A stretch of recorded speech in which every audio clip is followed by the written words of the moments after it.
going live for 90 seconds. Can you put it in front of us before our broadcast start, please?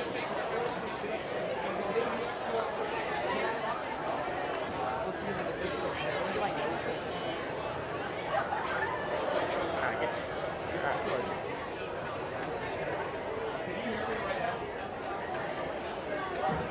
I'll do the intro, I'll say something more, and then I'll go to you, alright?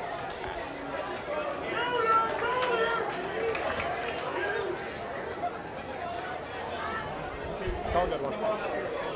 Call a good one.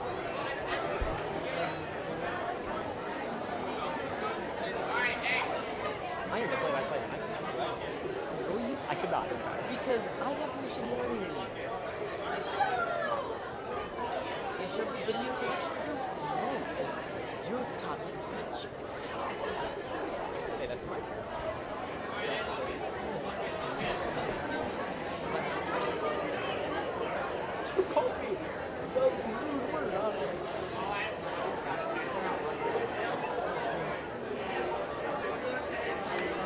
Are we still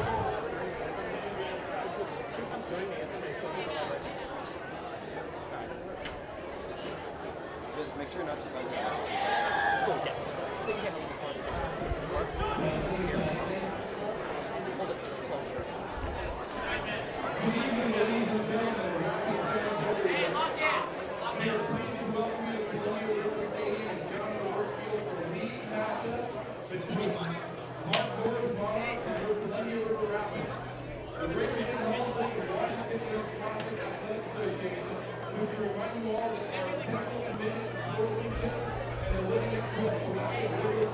Ideals: respect, integrity, value, excellence, and responsibility.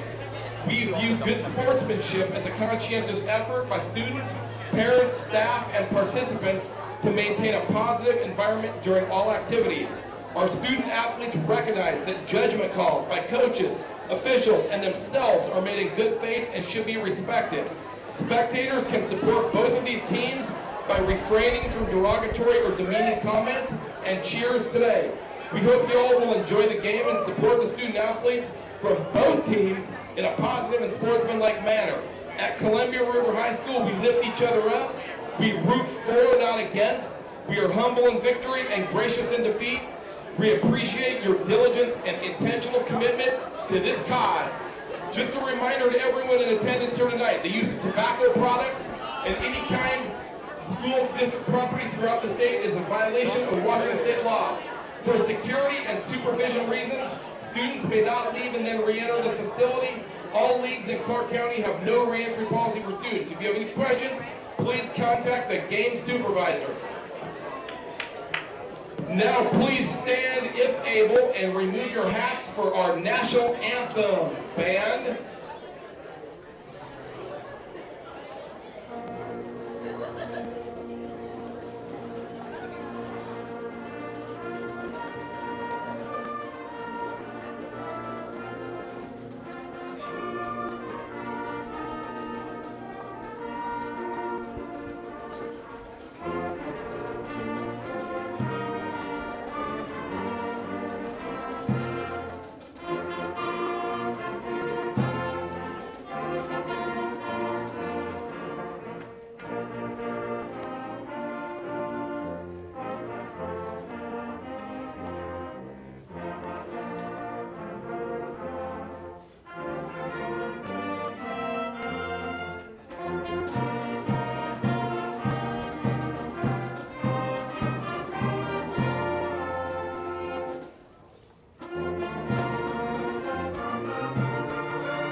Captains for tonight for Columbia River High School, number 1, Savion McCoy. Number 2, Joey Ionello. Pick number 50, Luke McWilliams. Number 9, Aiden Pena. And the starting offense for Columbia River, number 71, Alex Wessel. Number 50, Luke McWilliams. Number 53, Trent Fletch. Number 57, Devon Tavanga. Number 67, Jay Carson. Number 1, Savion McCoy. Number 2, Joey Ionello. Number 3, Big Dog Greg Wow. Number 5, Ethan Bumgarner. Number 14, Drew Brewer. And number 7, Cole Pearson.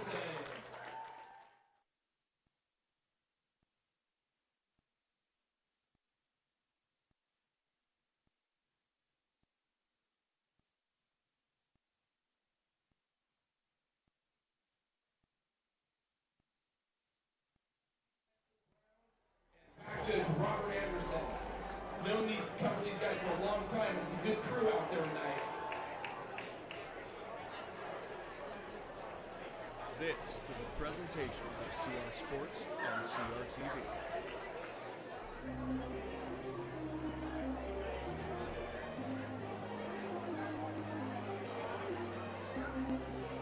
Cheerleaders, how you doing tonight? Let me give a quick intro to cheerleaders real quick and give them a quick lay of cheerleaders. Captain Brooklyn Cornelius. Captain Sloan Atkins. Claire Young. Katie McCluskey. Peyton Miles. Sloan Page. Sophie Rodriguez. Claire Rivera.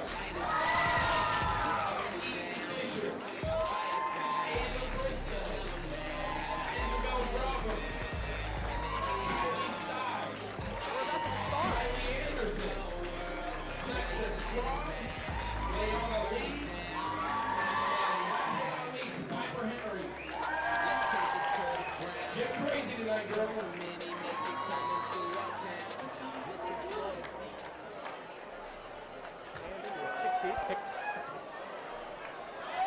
Picked up by Ionello. We'll take it inside. Go. And after that opening kickoff, welcome to.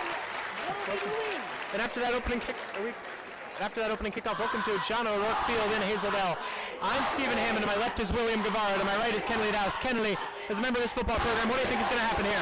Well, you know, I'm expecting a very physical game in the trenches tonight, especially because of the way the Rapids run the football. As far from Mark Morris's offense, you can expect a lot of short passes and heavy I formation sets when they run the ball.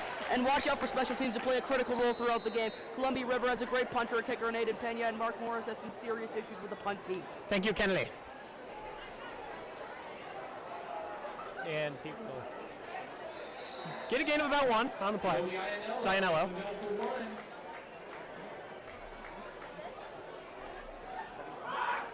Came in live a bit late, sorry about that, guys, but we are here. Pearson under center, got a loud, rowdy student section for these first few plays in Hazeldale. Pearson will hand it off right side. McCoy will pick up a few. Sets up a third and medium. And you know, that's going to be the tone of tonight's game. It's going to be the hard, physical ground game from Rapids right now. Yeah. 3 yards. Looks like it's third and about 6. Third and a little over 6 right here. Pearson under center, 2 running backs as this Rapids offense often runs. Pearson will keep it. He looks like he'll throw it. He's been intercepted. Intercepted by number 7, Daniel Kobayashi Gallagher, and Mark Morris takes it over right away without even needing a punt. And those are the mistakes you cannot make, especially against a struggling offense, as Mark Morris gave him good field position to start the game. Yeah, William, what'd you see in that one? I'm not so sure about what I just saw. That was incredible by Mark Morris. They knew where the trajectory was from the ball as soon as River was throwing it, and he just caught it just like that, not even giving River even the chance to catch it. Mark Morris will take it over right away. River student section is loud and rowdy. It is picked up by the quarterback. He will take it on a draw play.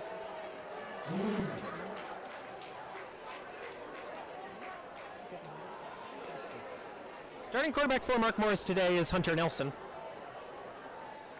Little quarterback draw for the Monarchs. Sets up second and about 2. That is a great quarterback draw I see from Nelson.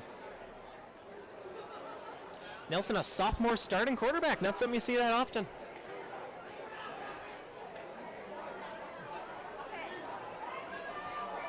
Second down and about 2. A blackout crowd here.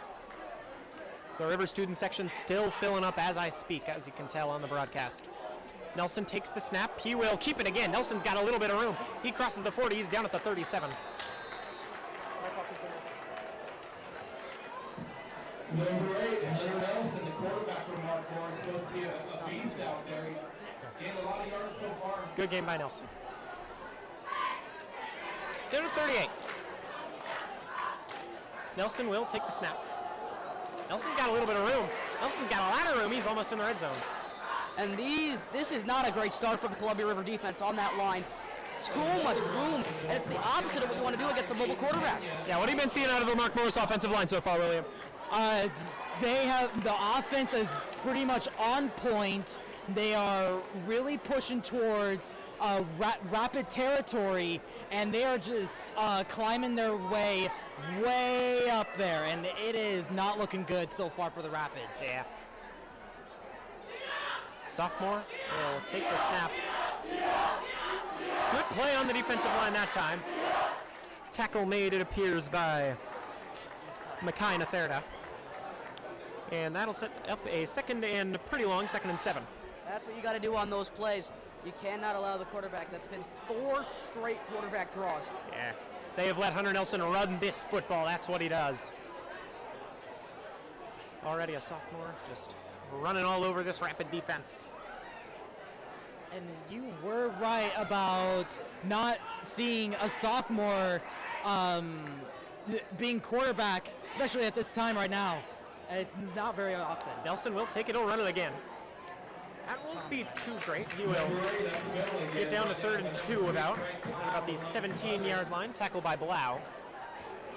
They're starting to figure out this game plan. It looks like it's just run with Nelson.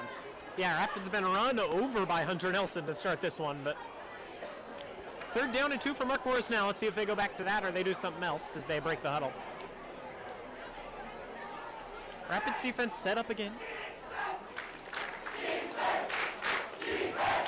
Running back to his side and one behind him. It's interesting to see if they hand it off. One of the motions. It's Nelson again. And they'll have to move the sticks. I don't think he got there, and we'll see 4th and about a half yard. I'm pretty sure he didn't get there, so is Kennedy. William, do you think he got there? I'm not too sure, if I'm going to be honest. Probably, maybe about a few yards. Yeah, they mark him well short. It's 4th down and 1. And I think that's the offense still on the field, Kennedy? I don't know. It's been a struggle for special teams with the Mark Morris special teams this year. Yeah, this has not been a unit you've seen the best out of this year. 4th and a half yard, Nelson. Under center. Hands it off, he got it. And that was the I formation I was talking about earlier. They do that every time they give it an actual handoff instead of those quarterback draws you saw in the shotgun set. Yeah. Uh-oh. Gain made by Bradley Lewis, and a River player is down. Awesome. It's Austin Long. And the training staff for both teams comes out to greet him. He's had a bit of a history with injuries so far this year. It's been a rough start for him. He had an injury to his ankle getting off the bus to do a jamboree against Prairie, but all of a sudden, here he is down again. Yeah, Austin Long is a big guy, and that is helpful on the defensive end, but not the best on the injury end.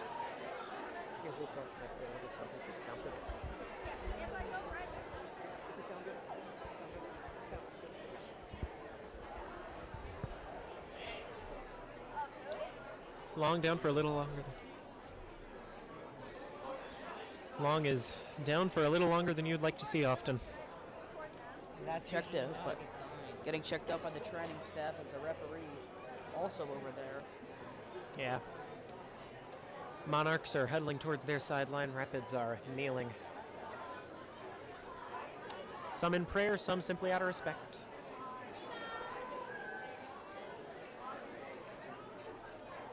There appears to be some sort of left leg injury, Yeah. as you see the trainer working on it. Especially 2.5 minutes into this one. That's not what you want to see. As you there see the offensive line coach, Nate, over there. He goes over, and now Dwayne Patterson will signal him off, and now they're having a conversation. Yeah. As the ref shooed the Rapids away, and this is just not what you want to see at all from Austin Long.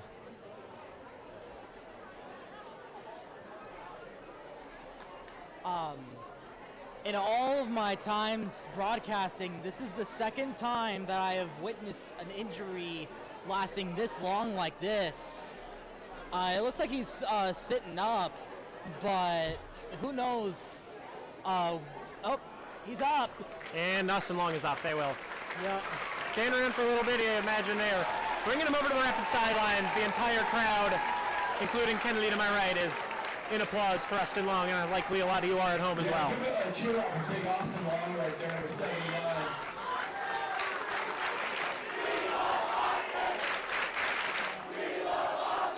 And the crowd even cheering in support of him with a "We Love Austin" chant. It's just a rough way to start your game, especially second game of the year is the cancellation against White Salmon. They had a 2-week bye. And now this is just their second game, first league play. Yeah.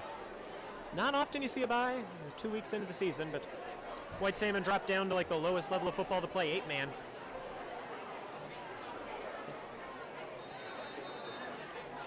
As Nelson will get back after that break in play and first down and 10.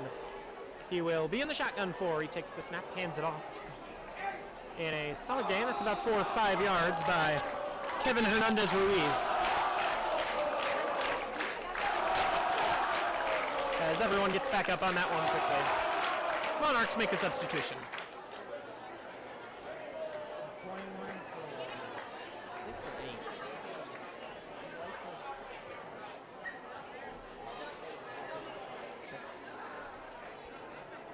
Rapids defense all set up for this big play. One of the bigger second downs you'll see, especially in the first quarter of the game. Kennedy to my right is nodding. Second down and 5. Nelson sets a man in motion. I think that's a false start. What do you think, Kennedy? I believe it's going to be illegal motion. I don't think everybody was set by the time he motioned, so I think yes, that is technically a false start as long as it's illegal motion. Yeah. And they will call it. The game. False start. Morris brings it back 4 yards. And they will do the second and 10 as if they got nothing on that first play.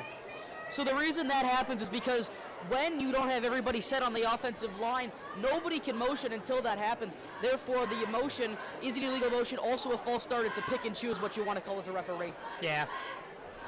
It's everything. You got your choice. It's a grab bag of calls. Nelson will set a man in motion completely legally this time. Takes it up the middle. Gets 2, maybe 3. Third down and pretty long for the Monarchs. Last third down and long, Nelson took one up the middle. Let's see if they do that again. William, what do you think the Monarchs are going to go to here on third and long? As far as going out there long, What are they going to do on third and long? not. Kennedy, what do you think they're going to do on third and long? Probably another one of those quarterback draws. They've been going to it all night. The Rapids can't stop it. Yeah, Nelson's ran the ball, 5, 6 times? Something like that. And Nelson with a man to his right will get us set. 4 receivers, 3 of them stacked on the right side. Nelson will take it himself, runs into his own man. It'll be close. There is a flag. I think someone got almost shoved in a sense. I don't know. Nelson may have shoved his own man. It was an aggressive flag throw by the ref. Not a thing you hear much often. But the ref threw that flag. Looks like that's going to be holding on the Monarchs. Yeah, it is going to be holding on the Monarchs. It's going to back them up 10. Holding on the Monarchs.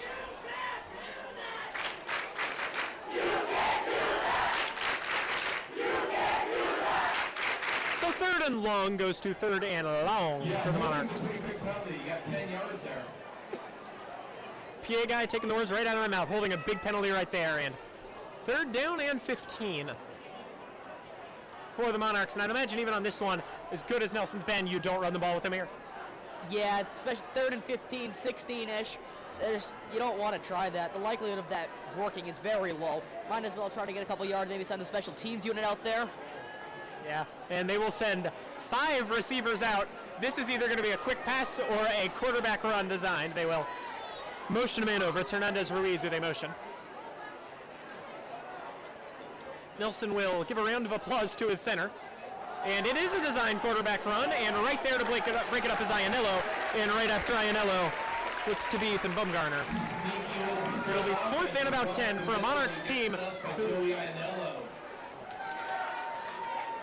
It'll be 4th and about 10 for a Monarchs team who has had some special teams trouble, and that's why the offense is still on the field on 4th and a good amount. 4th and past the line of scrimmage on first down.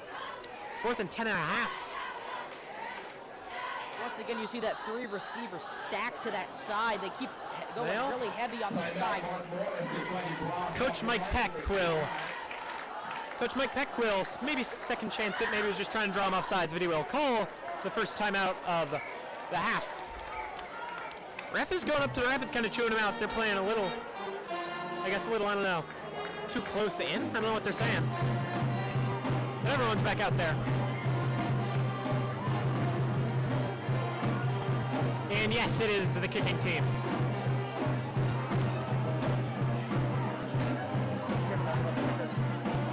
Tell the picker's number. He's like 118.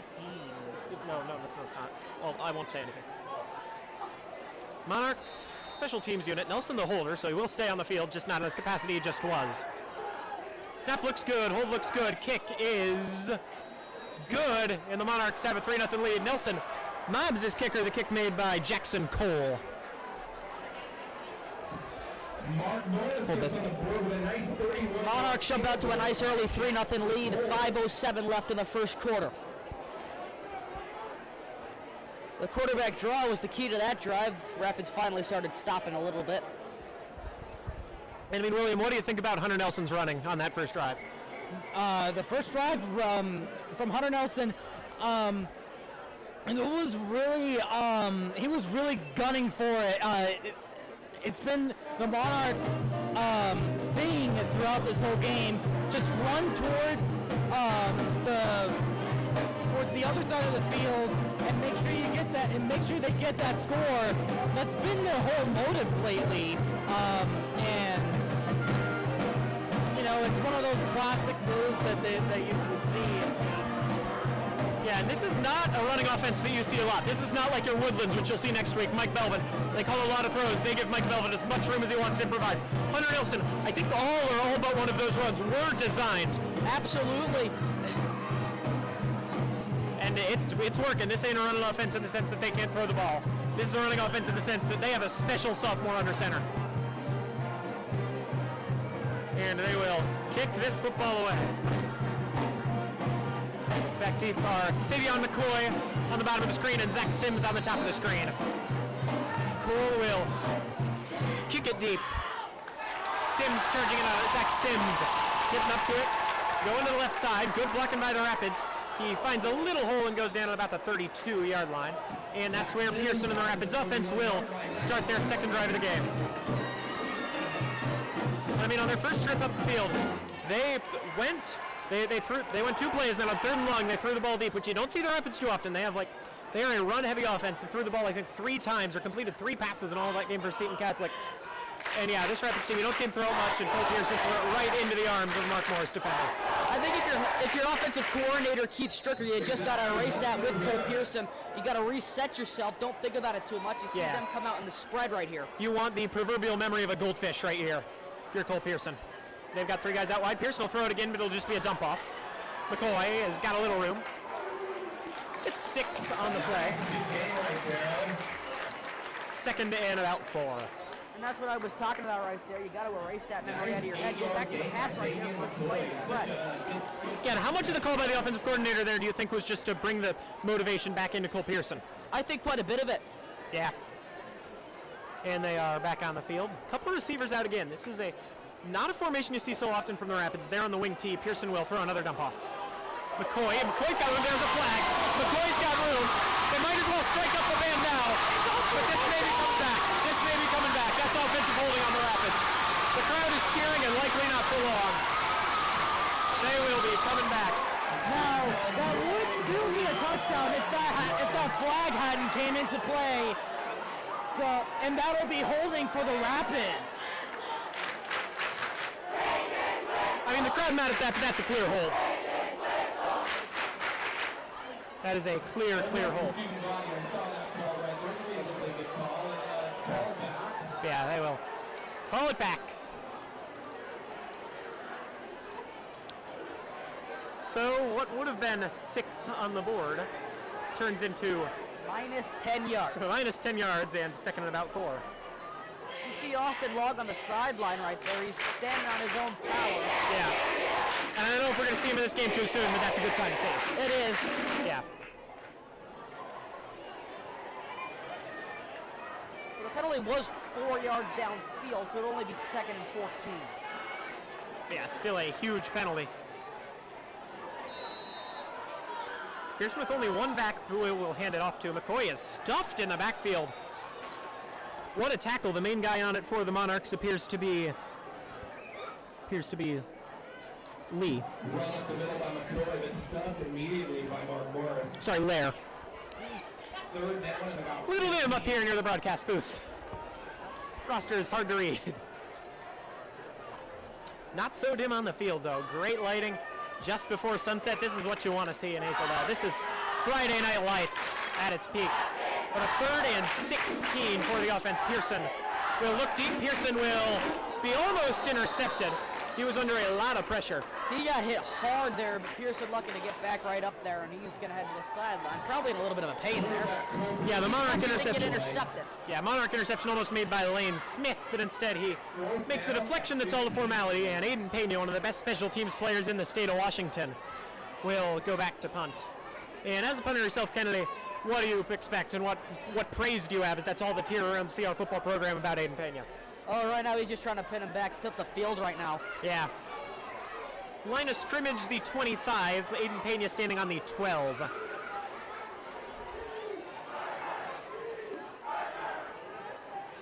And Pena will hold it, and he will kick it high in the air.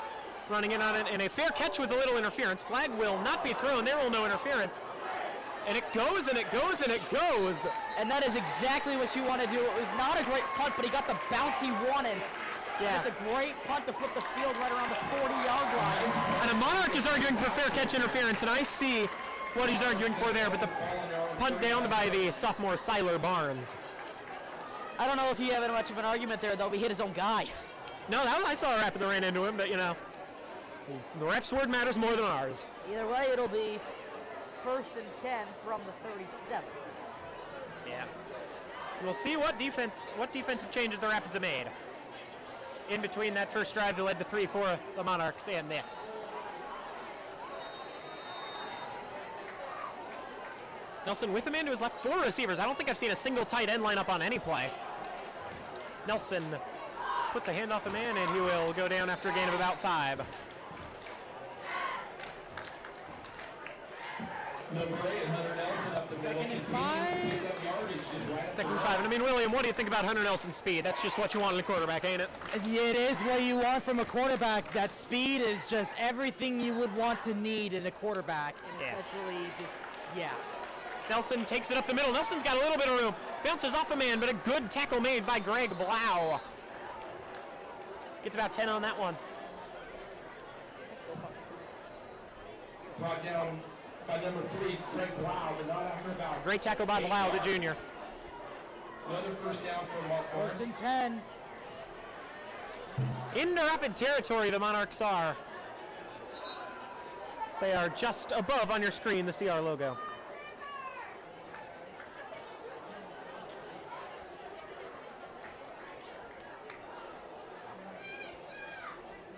All right.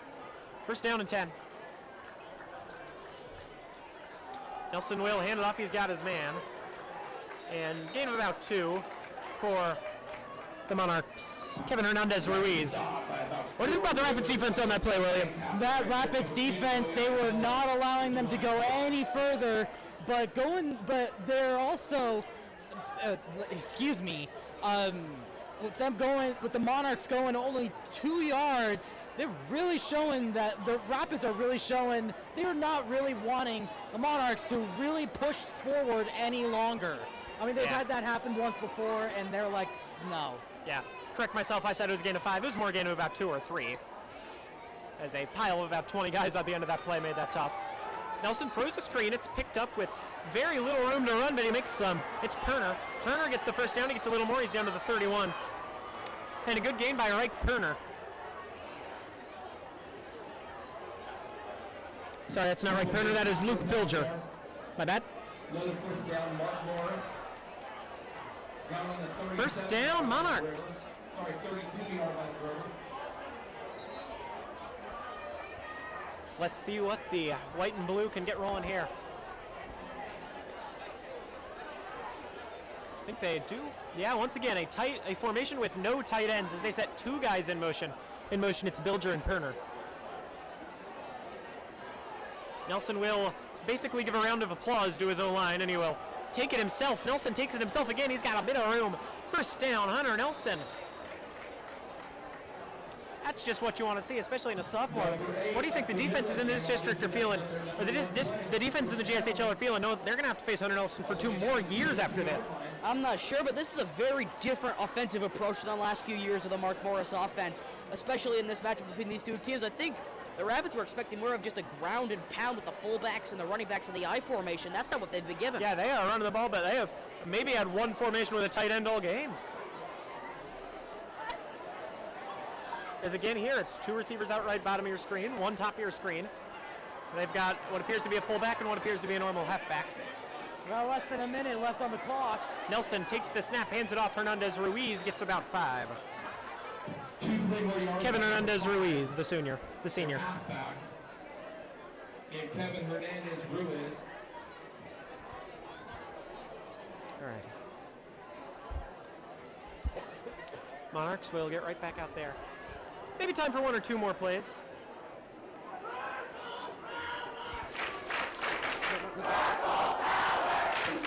Monarchs right back here. Student section rowdy for the last play of the quarter. Monarchs looking to get that out of sight, out of mind. 1 last play. Nelson takes the snap, takes it himself. Nelson a little short of the sticks. That will be a 3rd and very short.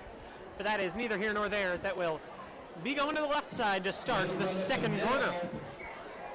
Met by Joey Ionello. Kennedy, what did you think about the Monarchs offense, that big surprise in the first quarter? The offense has been crisp right now. The Rapids don't have an answer defensively for this quarterback. Yeah.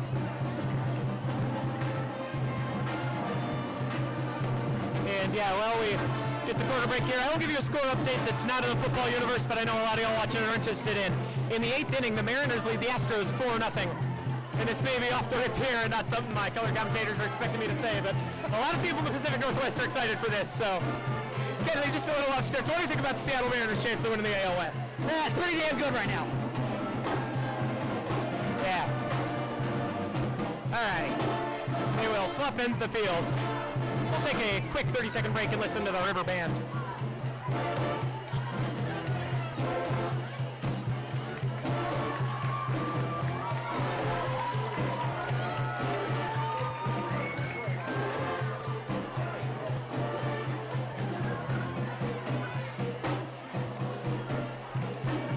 Rapids defense is looking almost all set up to get the quarter underway. Monarchs offense still huddling towards the left side.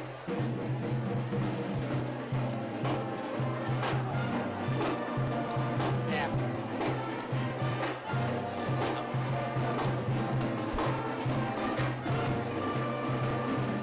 All right, Monarchs offense led by Hunter Nelson.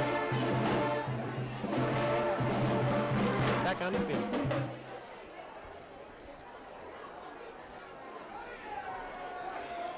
And let's see what the Monarchs can cook going right to left.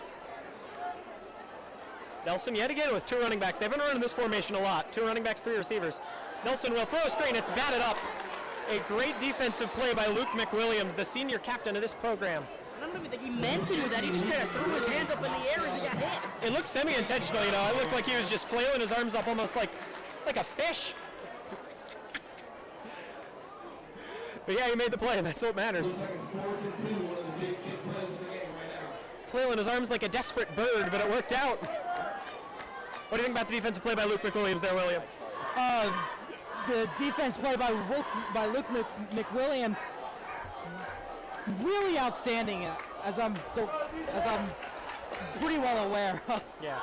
Huge 4th down and 2. Biggest play of the game so far, although I've said that about 5 times. Nelson with 5 receivers. This screams of quarterback draw, but it'll be a timeout. It will be Mike Peck who will call it.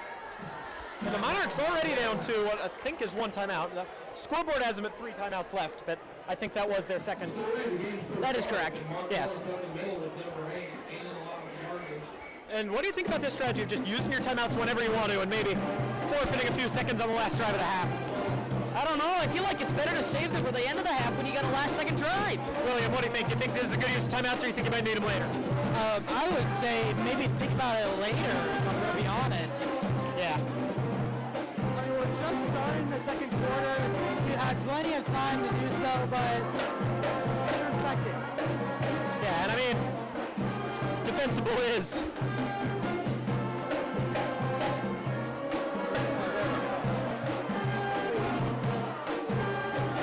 Alrighty. Boogie Shoes coming from the River Band to set up a huge defensive stop, what they hope. And we got lights in the crowd now. Lights are in the crowd. All the way up above the stands. It's easier to see the rosters, that's so much. Nelson will keep it himself. Nelson will take right side. Blau is chasing him. Nelson has got the first down and a little more. He's down to the 5. What a run by the sophomore Hunter Nelson. We've sang his praises all night, but I mean, how can you not? What do you think about that play? About that real wheel by the him? That play was really something. I could tell from the expression of our Kennedy right there. Yeah. We try to hide our homerism, but some of us can't sometimes. Kennedy with a mean Grinch-like grin on his face.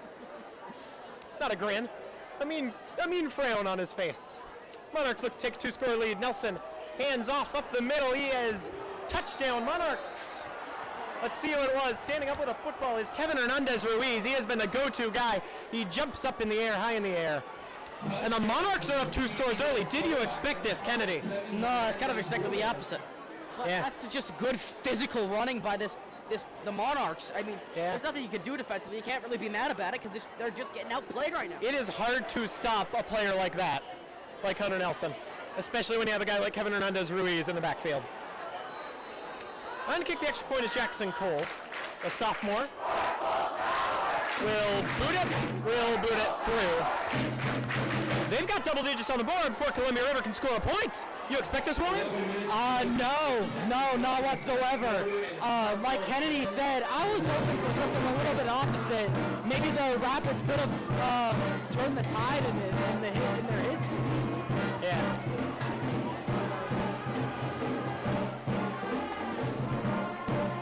All right, but yeah, let's see what they can do around that. From an offensive coordinating standpoint, you just got to wonder if Keith Stricker's game plan changes at all from this. I think the game plan starts as you've seen a lot more throwing by Cole Pearson than you have really in that one game all season. But again, Seton is strong in the pass defense, maybe stronger than Mark Morris is. But I don't know, if you're Keith Stricker, you have to think about running the ball, have to. Yeah, you got to stick to what your bread and butter is. Yeah. As the Monarchs kicking team will get right back on the field. Jackson Cole and the right foot of him ready to boot things away as I think the umpire will set it up for him. He's pointing some stuff out to Cole. Cole just listed as a wide receiver and defensive back. I don't know if he's not used to kicking or what it is, but yeah, I don't know. Monarch special teams obviously been struggling, so he's got to hope for something if you're Jackson Cole here, right? Yeah. Probably going to keep this one deep, though. Yeah, let's see what will happen. Jackson Cole will kick it deep. Oh, there's a flag on the play. When you see a flag blown that early, it's often false start, right? This is going to be a false start on the kicking team. And there will be a kick from NFL distance. This is going to get brought back to the 30.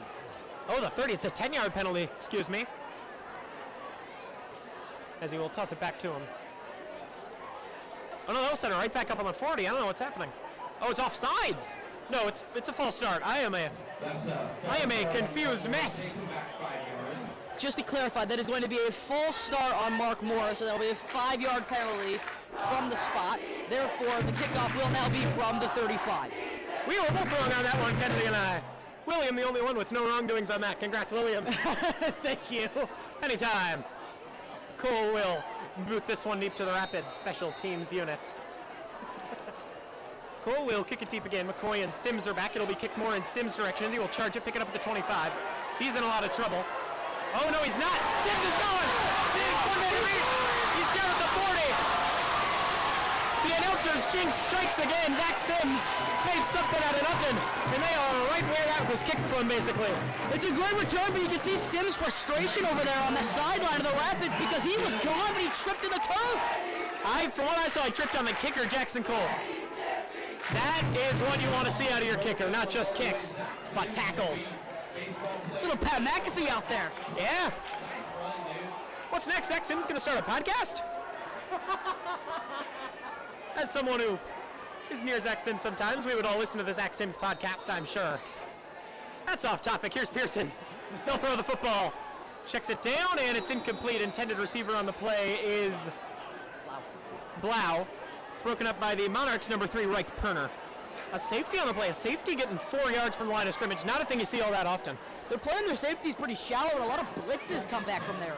Yeah, and it's working. That's what you see against a good running team.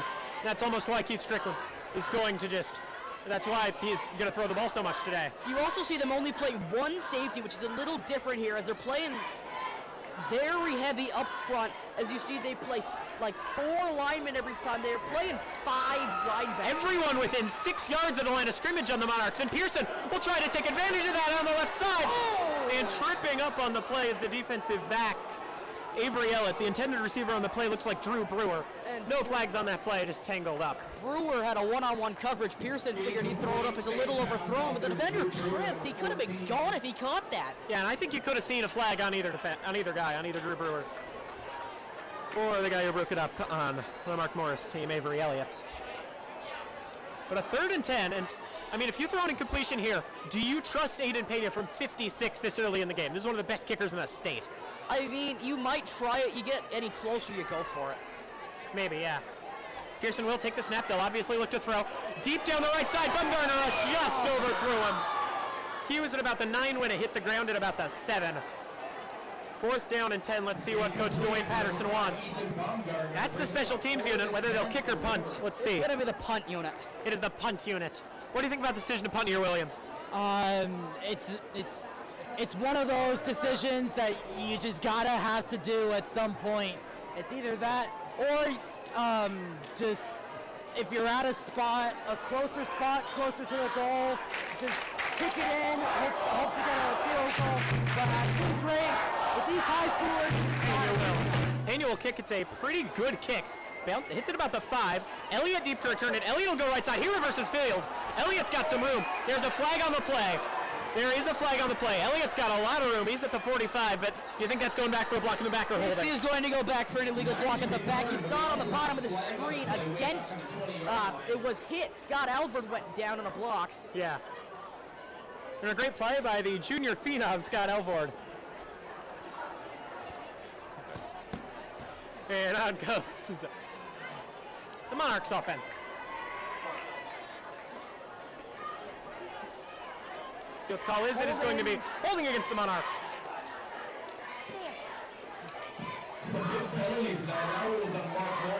See where that backs him up to. Say they held him at about the... White Hat's going over to look over there, see what's happening. Still back him up to, it looks like the 12? 12, 13, something like that.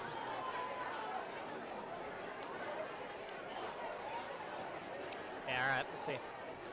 Big penalty right there. Takes him all the way back to the 10-yard line. Going to be first and 10. What? Okay. I have a headache, so thank you. All right. Okay. Deep in their own territory is the Monarch offense. And I mean, you got 2 words, Hunter Nelson. See if he can lead him 89 yards down the field here. 10:43 to go in the half. It's not quite time to start worrying about the time. Nelson, 2 running backs. The formation you've seen him run in a lot of today, and I think that's going to be Hernandez Ruiz. Hernandez Ruiz has got some room, and he goes down a good tackle. The ball is loose. It's rapid football. What a play! And that's going to be a forced fumble by Iannello and picked up by Iannello. Joey Iannello, the leader culturally, the leader on the field, the leader off the field. What more do you need from Joey Iannello? And into the Monarch red zone, it looks like, is the Rapid offense deep in it. That's the perfect football tackle right there. First the fumble, it's river ball. What a perfect play. River football.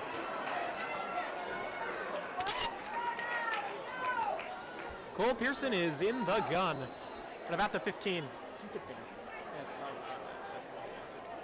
Pearson's in the gun. Not something you see so often until today. He checks one down to McCoy. McCoy's got some room.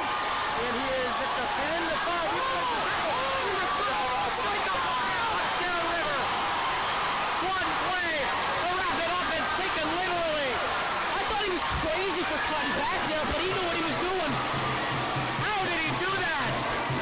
Savion McCoy. That's unbelievable. Going over to the sideline. High-fiving every player and coach he can. One of the leaders of this team along with Iannello. And the left foot of Aiden Pena will attempt to make this an Aiden Pena field goal away from being a tie ball game. What a run by Savion McCoy. Good snap, good hold, and the left foot of Aiden Pena drills it through one of those soccer nets. The fight song keeps playing, and the Rapids are on the scoreboard. What do you think about that one, William? That was an amazing play. Those evasive maneuvers they used, going left and right, those were perfect ways to get out of the way of not being tackled. That is the best possible solution, and making sure that you have a wide opening and just making sure you get through and get that touchdown. What a perfect way to get a touchdown. Yeah, that is just, what a play. Go back to that previous hit on defense. That was a big-time hit by number 6, Solomon Albrecht. And correction, Kennedy, my color guy, said it was Solomon Albrecht making the play, but, or said it was Joey Iannello making the play, but it was Solomon Albrecht making the play. That is how you make a play, Solomon. You want to see that out of the Rapids defense again, right? Yeah, I mean, you can't do much better defensively. Yeah, I think there is literally nothing better you can do than one play fumble, one play touchdown, other than like a scoop and score or a pick 6. We need Caleb Hilton to go to the ticket booth right now. Press box. Come up to the press box. We have a second for you. Caleb Hilton. Aiden Pena's left foot. A left foot of magic. See what that magician can do. We will kick it from the 40. Really good kickoff. Fielded at about the 11-yard line, going right side. Pretty good gain, very good gain. And there might be a flag on that one. There is not a flag. Did that look horse collar to you? It's borderline. I don't think they're going to call that most of the times just because it's right on the sideline. Yeah, that is a tough tackle to make, and Rapids can be thankful that that play was not called for a flag.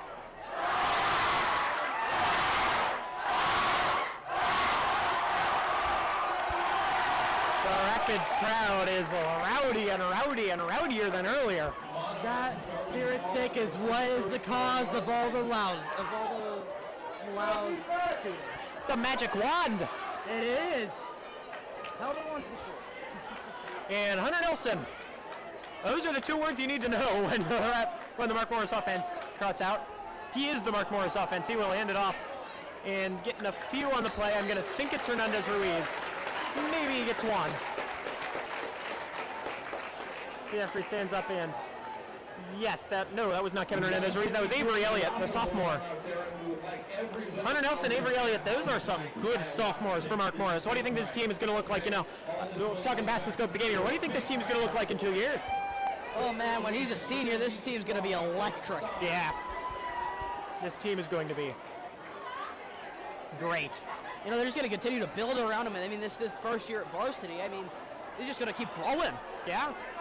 And I mean, Hunter Nelson is just one of the fastest quarterbacks I've seen, and I've seen a lot of high school football teams play. Hunter Nelson is one of the fastest quarterbacks at the helm of one of them.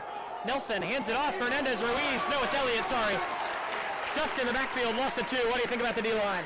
Well, you see, that was a bobbled exchange by the quarterback and the running back. It probably set the tone for that, and the line gets home. Yeah, I mean, if you're a fast player, do you think Hunter Nelson had thought about even for a second just taking off and running himself? No, I don't think that crossed his mind. I think that the coach called run, he'd go and run. Yeah, I mean, there are like 2 guys in the whole world that can improv that, and that is Mike Belvin of Woodland and Josh Allen of the Buffalo Bills. 3rd down and 12 for the Monarchs. Nelson with a man to his left, or with a man to his right, I apologize. Getting my lefts and rights mixed up. We're nervous. Quick throw right side, and a gain of 4 or 5 on the play is Daniel Kobayashi Gallagher. You see there, a ball almost comes free again. Yeah. Ball security could become a factor down the road. And do you think it'll be the Monarch punt team? Do you think it'll be the Monarch punt team out here? It's looking like what it's going to be. It's going to be number 12. Yeah. That's going to be Maddox Mobbs to punt. Maddox Mobbs. Normally a receiver and a linebacker, he's a junior. McCoy back deep. Maddox Mobbs, arguably one of the coolest names on either roster here, though. Absolutely. He will punt it away to Savion McCoy. Step aside, it's a fake! Mobbs will throw! It's caught out of bounds, intended for Luke Bilger. It is almost one of the best plays you'll see, but instead it's a turnover on downs. William, what do you think about the choice to fake it there? Because it was a fake out, correct? Yeah, what do you think about the choice to fake there? That was not a smart choice because the Rapids at this rate are going to be heading right now in Monarch territory. If they are going to be making their way to push through, then they're going to have a rough time, and the Rapids, they end up just getting another touchdown. Does not matter. Yeah, I 1000% agree with that. That was just, I don't know. You can defend a lot of plays, and especially with the Monarchs' bad special teams unit, obviously, but that's a tough play to make. Pearson will check one down right side. Savion McCoy picks up a field. McCoy making some magic again. Savion McCoy gets 10 or 11 on the play when you expected him to get 3. And you see, those are the kind of things that you just can't predict as a defensive team. You can't, you don't know how to stop that. There's really nothing you can do. Yeah, the fact, one of the sad things about this game is this is the last year of Savion McCoy. He has been electric. Yeah, absolutely. Yeah. Even the PA announcer called him one of the toughest guys in the whole state, and he ain't wrong. No, never. 1st down and 10 for the Rapids after a timeout. Timeout taken, I believe, by the Monarchs. Their final. Timeout for the Monarchs, yeah.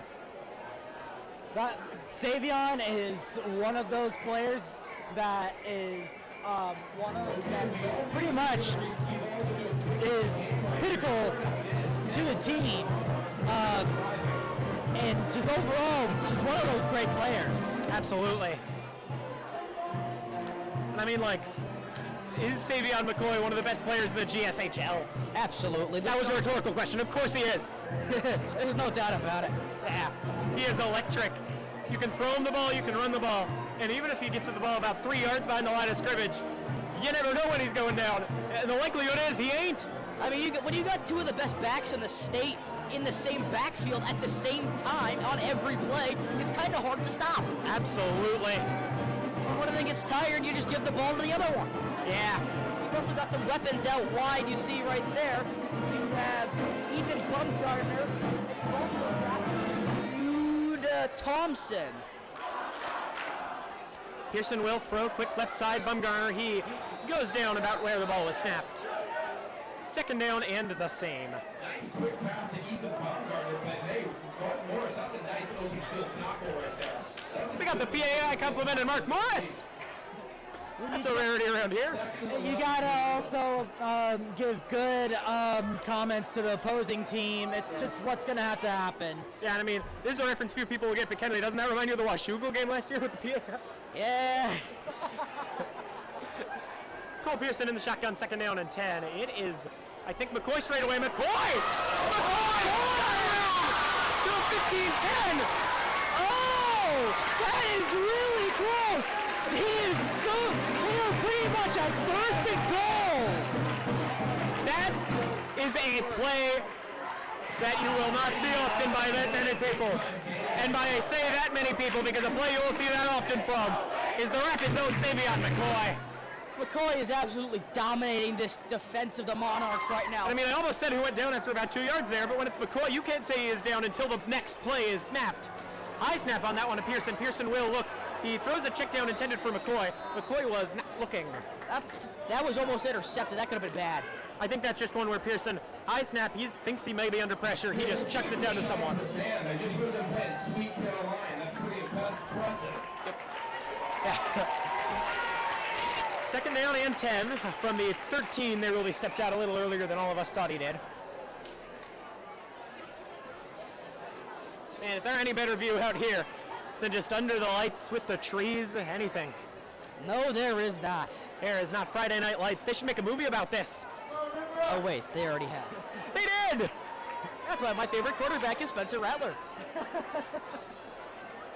Cole Pearson will roll out left, throws end zone, just out of the reach of the tight end, Greg Blau. He was wide open. That's a mistake by Pearson. Yeah, Greg Blau, definitely one of the leaders off the field, not just of this Rapids team, but of the whole school. Greg Blau and Joey Iannello, too, just two of the loudest guys you will see in a positive way. That's going to bring up third down and 10. Yeah. A huge third down that all of Southwest Washington is tuned into right here.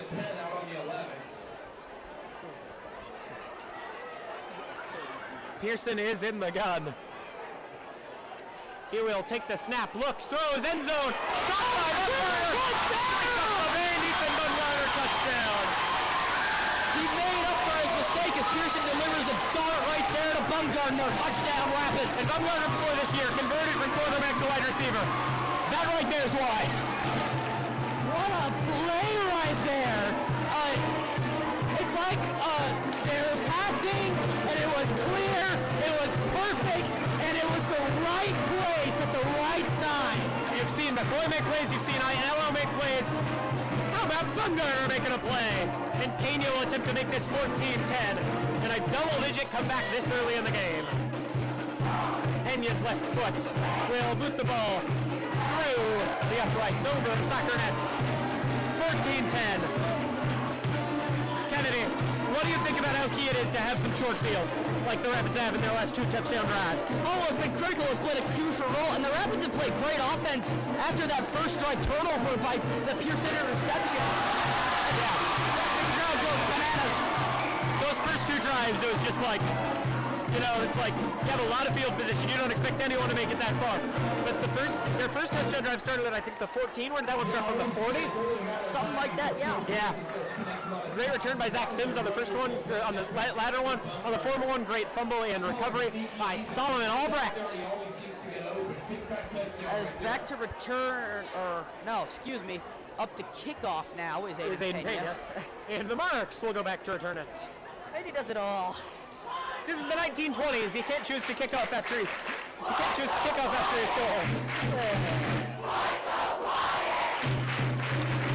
The River crowd is almost antagonizing the Mark Morris crowd, asking why they're so quiet. The scoreboard will tell you why.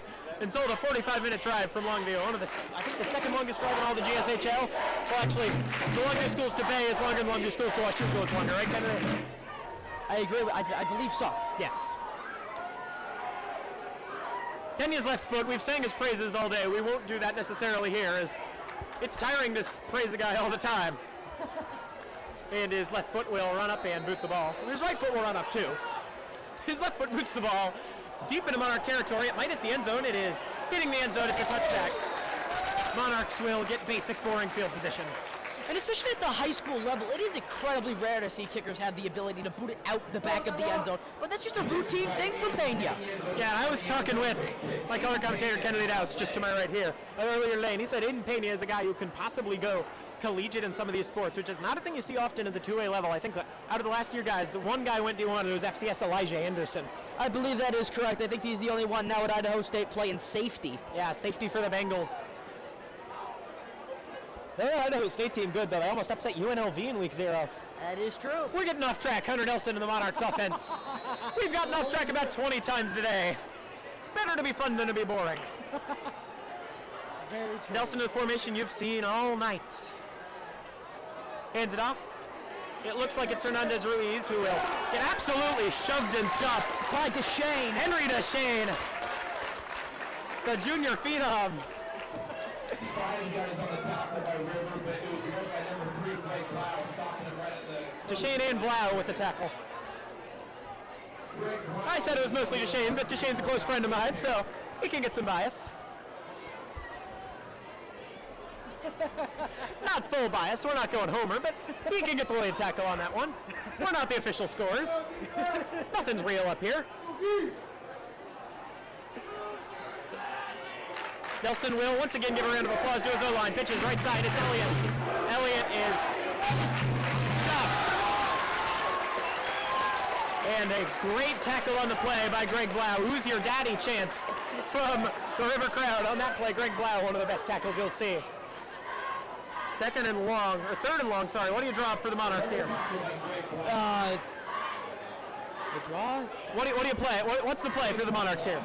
The play is that for them, they have to really have to push forward past Rapids, but all in all, if the Rapids are going to keep up with this defense, this might just end up being Rapids ball, and the tide of the game starts to turn around. 5 guys are out wide. They motion Elliott again. It's a designed run, Nelson. That one goes nowhere. Those first 2 drives all went somewhere. That one gets nothing.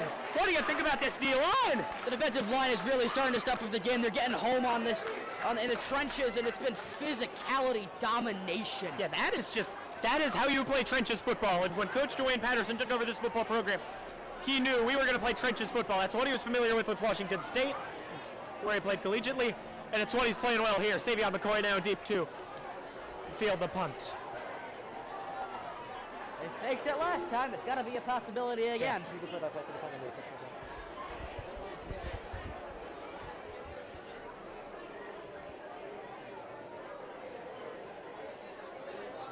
The snap, and will be blocked.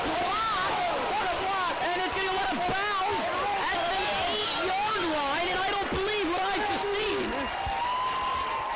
Play was made by Devon Tombaga. What do you think about Tombaga's play there? That was amazing. It looks like it was just deflected, and it just went up in the air, went out of bounds. Popping up the crowd is Albrecht. Be dead silent after 2 drives. Rapids offense ain't silent anymore. Special teams. We knew it was going to be part of the game. Kennedy said it in the pregame. It's been more of a game than even you expected, right? I mean, I figured this was going to happen. I mean, with the struggles of the Mark Morris punt unit, I mean, you just saw it right there. And the fact that Rivers' special teams has been flawless so far.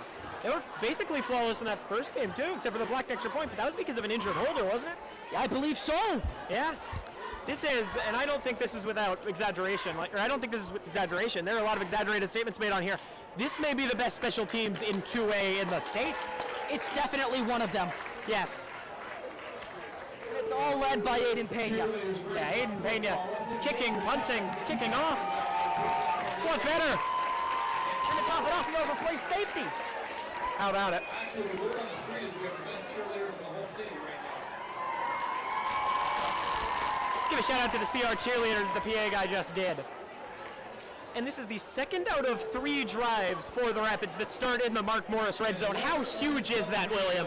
That is absolutely huge. Carter's a successful special teams is field position, and they've definitely won the field position battle. Yeah, and I mean, I may give you some bad flashbacks here, but how does it feel to have a punt block? You're the punter, you would know this. You would know how Mark Morris is feeling right now. Oh, it's a terrible feeling as a punter. It's a terrible feeling as an offensive line, knowing it's usually your fault. That's a punter blaming his O-line. Nothing new. Pearson will take the snap, hand it off left side. He's got his man, it looks like McCoy. I mean, you knew it was McCoy. Who else fights through 7 tackles for 5 yards? That's sort of grinded out play up the middle there. No saving at all. Yeah. Going to get a few yards. I mean, wow. I mean, the play sheet for Columbia River might as well be 2 words scribbled on a piece of graph paper, and they say Savion McCoy. And that would do basically perfect. It's McCoy again, bounces out left side, not much this time. What do you think about Savion McCoy, William? Pretty simple question with a pretty simple answer, but He's absolutely amazing. You cannot ask that. I think that was a rhetorical question. it was a very rhetorical question. We will give you an injury update on Austin Long at the half. Yeah. As well as scores from around 2A GSHL football. I just have to load up Twitter to look those up. We'll let Kennedy take over the halftime while I look them up. And they drew the Monarchs off sides. Oh my! Half the distance to the goal! Wow! Yeah, you cannot do that. And that is Good analysis by the PA announcer. I don't have anything else to add. You cannot do that. Can't jump off sides. It's in those very simple rules of football. What's the play here? Is the play 2 words, Savion McCoy? It might be. Pearson under center. They will sneak it from the 3.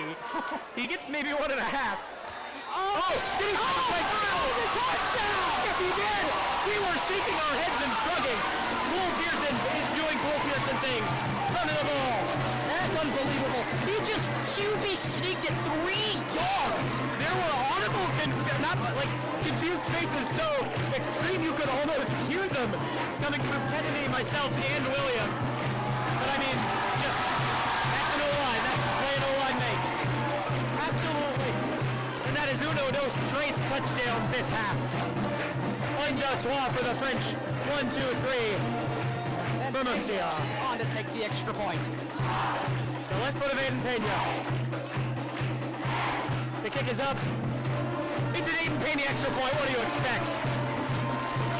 It's an 11-point game is what I expect. Yeah. 3:17 to go. Do you start worrying about time now for the Monarchs on this next drive? Absolutely not. The Rapids have been on point. They have been excellent. Perfect strategy, everything. Everything good I have to say is just absolutely amazing. The Rapids are going to be probably taking in the dub on this one, but don't quote me on that. Kennedy, if you're Mark Morris, what do you think about the clock management on this next drive? Do you play as if you have 20 minutes left, or do you play as if you have 10 seconds left? It's still the first half, so there's less to worry about, but I think now down by 11, you do want to get some points up on the board, at least make it an 8-point game with a field goal. The man's playing Sweet Caroline. How can I not sing along? My color commentator don't like it. That's his problem.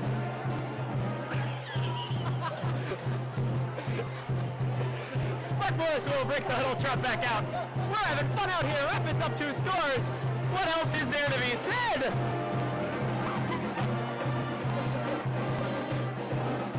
Kennedy don't like it. Got anything to say, Kennedy? Oh my goodness. We may not be Jim Nancy. It's Friday Night Lights. What better? Pena kicks it. That looks like a touchback. No, it's fielded at about the 1. That is a perfectly placed kickoff, but going right side is the returner. He's got a little bit of room, not much at all, and they stuff Luke Bilger at the 14-yard line. Once again, special teams. Special teams, the name of the game. What do you think about these special teams, William? The special teams are on point. They are really good. Absolutely. We just want to remind everybody on the raffle out there, we need money to come flowing in for that. 3:09 to play here in the second quarter, first half. A little over 200 seconds. Saying it that way makes it sound like the Monarchs need urgency. They need urgency either way, and when they run heavy offense. And I think the name of the game on one of these downs at least is going to be how far can Hunter Nelson throw the ball, sacrificing 75% of his accuracy. This is a quarterback run. I'm calling this before anything happens. You agree with that? I jinxed it. He throws right side. It's picked up. The announcer jinx strikes again, and the pickup made by Daniel Kobayashi Gallagher. Kobayashi has been eaten today, pun intended. A color commentator didn't get the joke. Some of y'all do.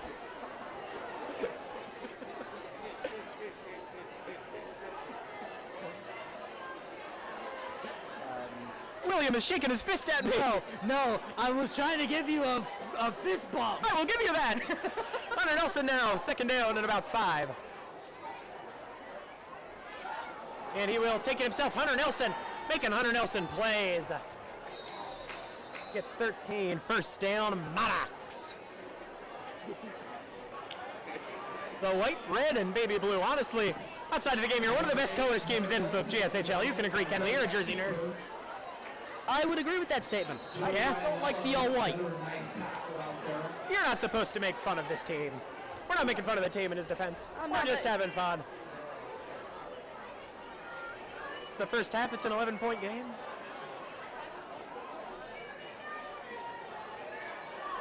And this is a Rapid team that has been shut out. They have not scored points in 8+ quarters against Mark Morris.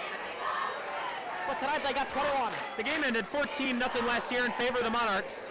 The year before, Max Preps wouldn't load for me pregame, but I know they got shut out.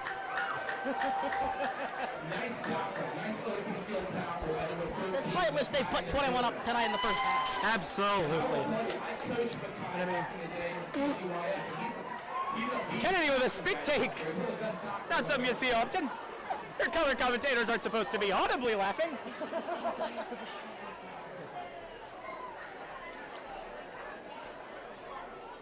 Nelson will take the snap in the shotgun. Nelson looks deep right side, and it is, oh, what a catch! What a catch, it's Daniel Kobayashi Gallagher! Oh my God! That's a play. That is a play. No more words needed. Zach Sims in defense, I think, there. How do you describe that play in one word other than insane? That's just a ridiculous catch. You can't even be mad about it. I said in one word. Catch. Yes, That's just correct. William, how do you describe that one in one word? all right, same as Kennedy. Catch. Yes, it was. Nelson hands it off. No, he doesn't. Nelson keeps it. I get fooled by the play action. Nelson gets about 9. Just short of a first down. They're getting killed by this read option.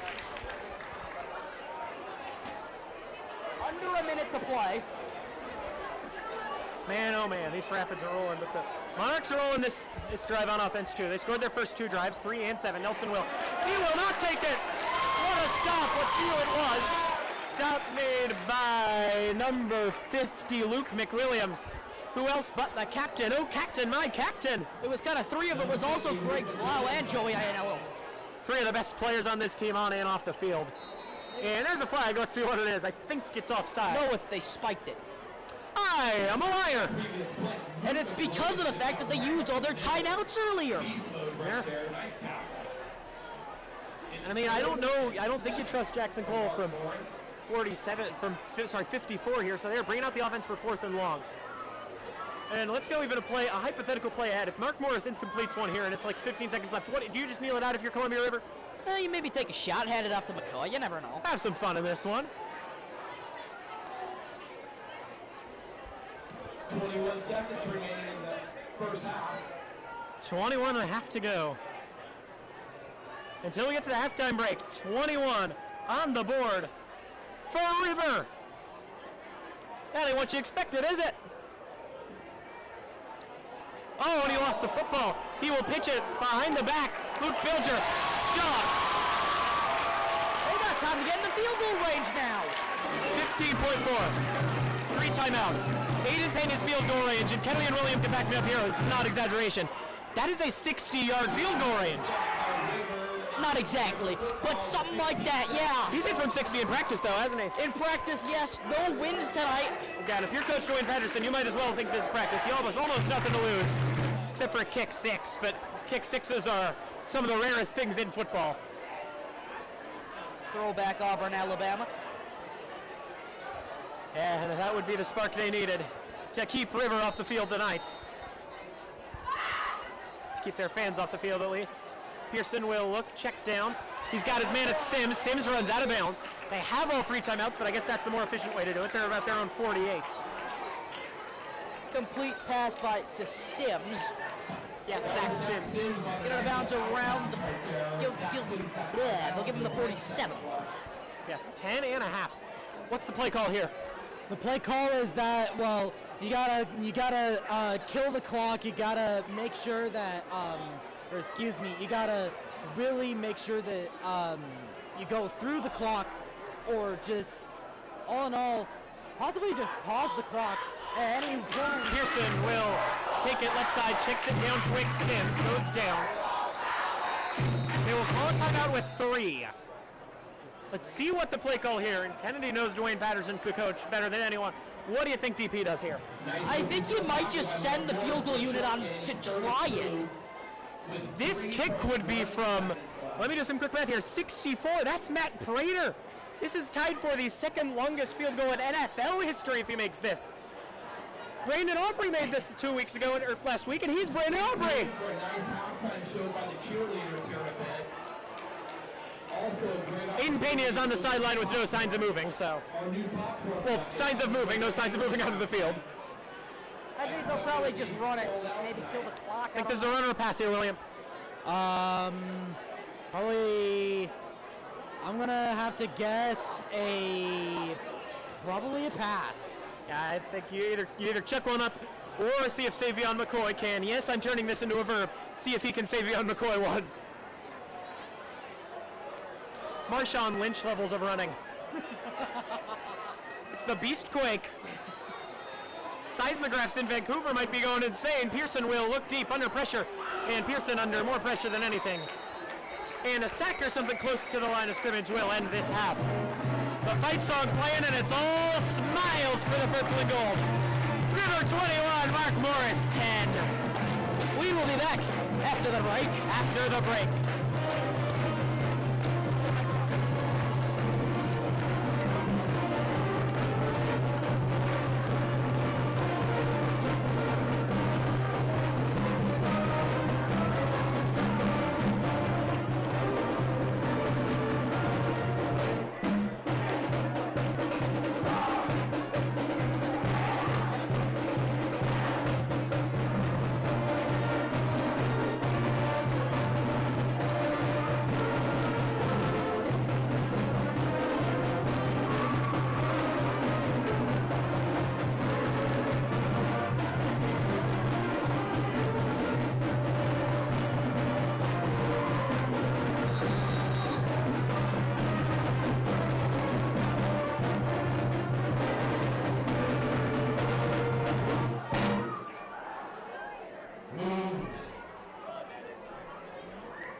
And now, taking the field, your River Rapids varsity cheerleaders. This celebrates up to the first place honors at UCAP with this very routine. And tonight we're bringing home for you, performing to Bindini. Please put your hands together for your River Rapids varsity cheerleaders.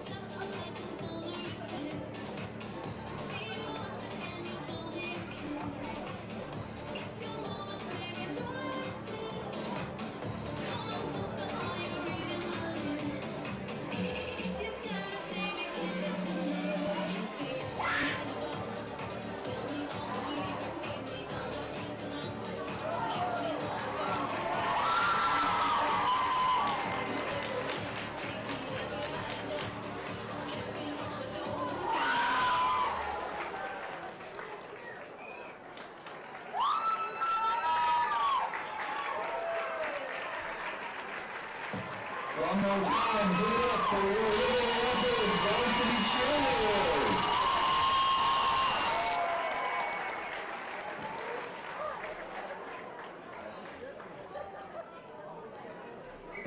Okay, we got a little halftime entertainment on the docket here.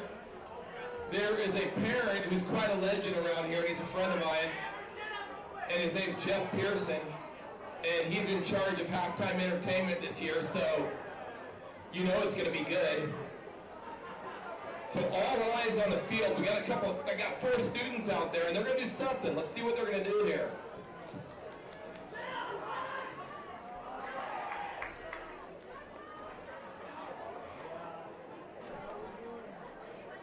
And that's Jeff right there in the hoodie.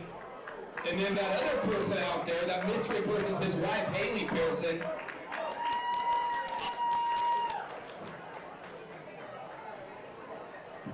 What's going on? We got some baseball bats out there. We got some cones.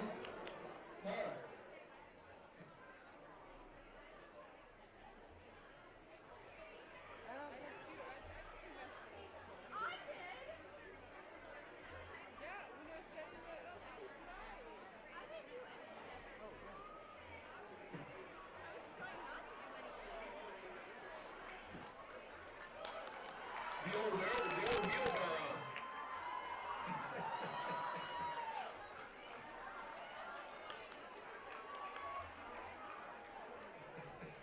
The good old wheelbarrow.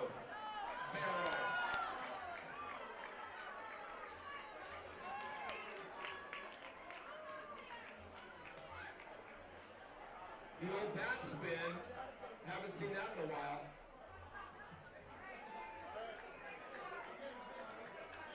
But this is tight. This is tighter than we thought. I think I got it. I think that's good.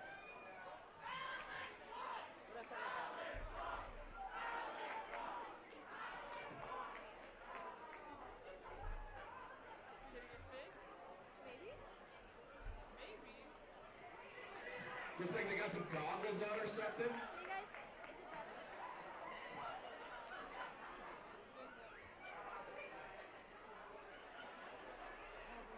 Now he seems thoroughly confused out there.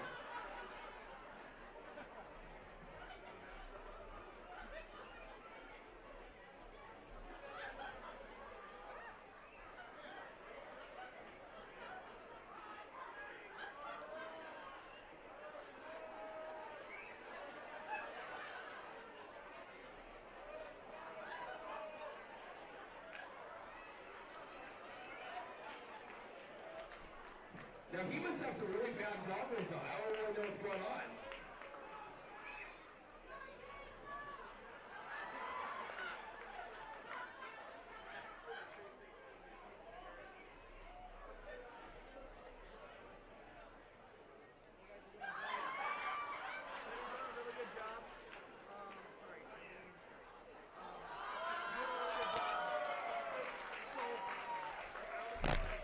Wow, who'd have thought that they would have come back right there?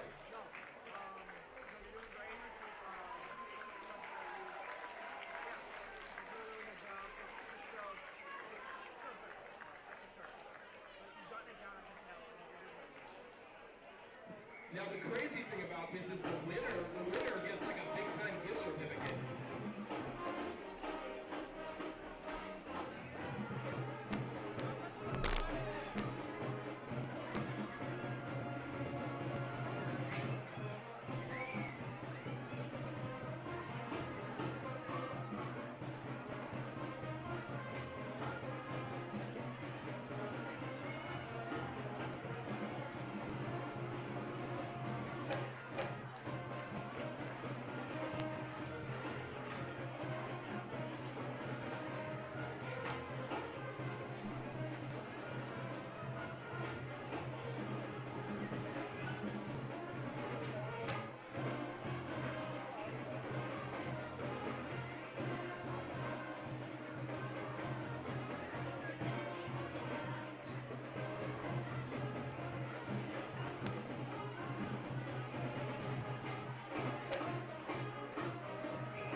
tonight, we want to hear from a couple of our incredible sponsors.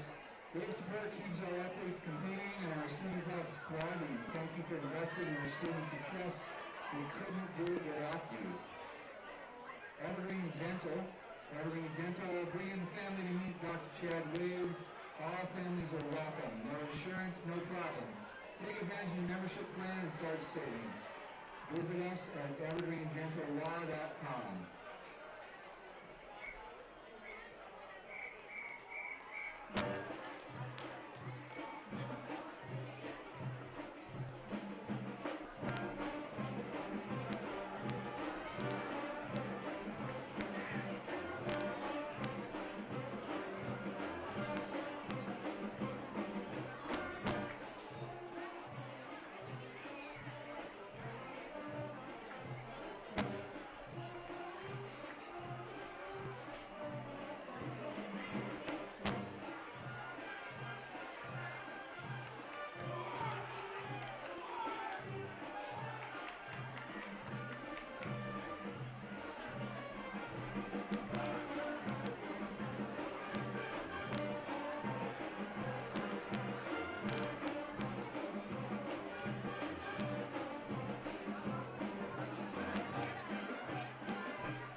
We want to give a shout out to one of the best guys around Columbia River High School, and his nickname is BP. He's the football coach.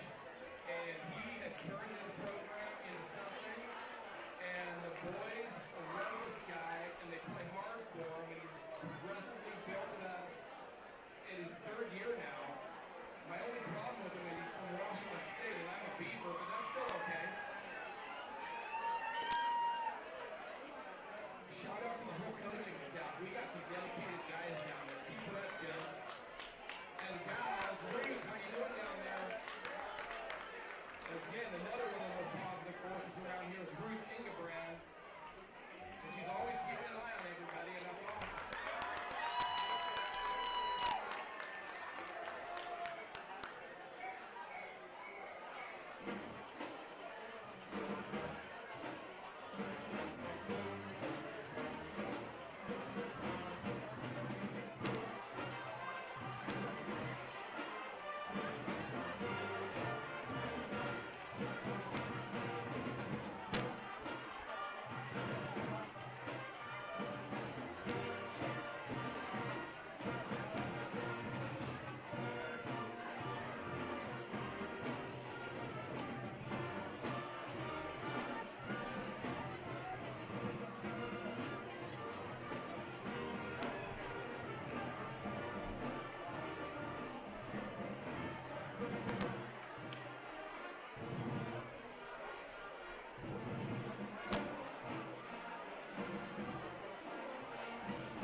Great tackle by number 17, Judah Thompson.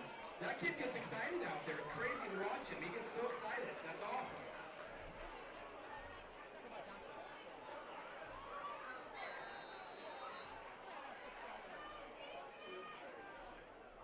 Second half is just, you know, we go to football games off of the pageantry the first two quarters.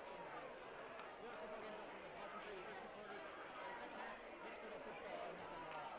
Absolutely. Nelson takes. He will keep. Nelson has got the room. Nelson has got quite a bit of room.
said, they got to keep their foot on the gas. Hunter Nelson can go for any amount of yards on any play. This guy could go for 102 yards if he wanted to.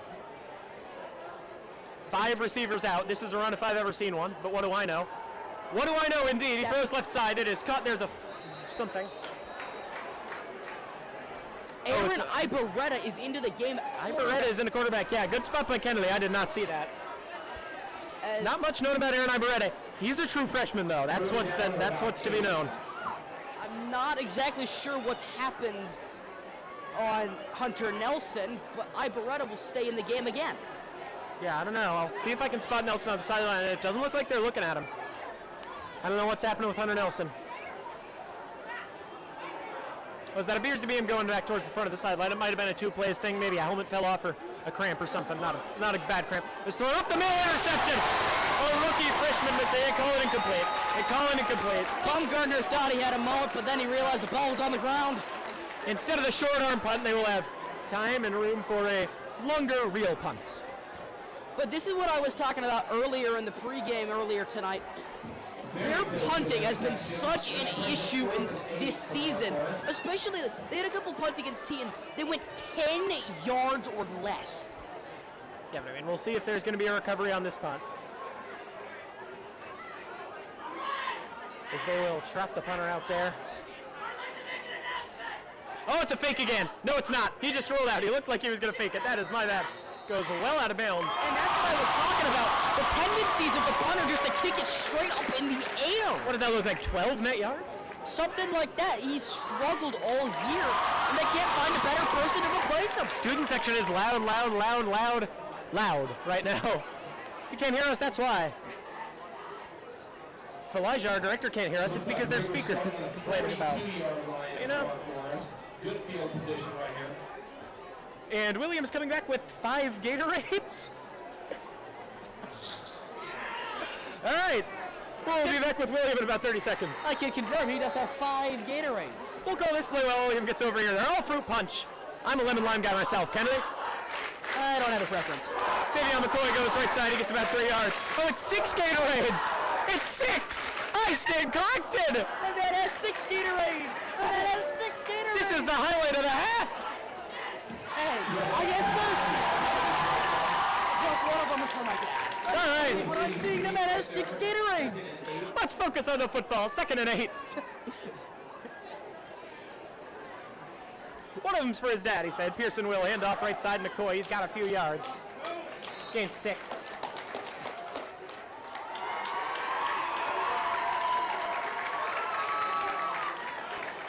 And you know, pivot to MLB for a little bit.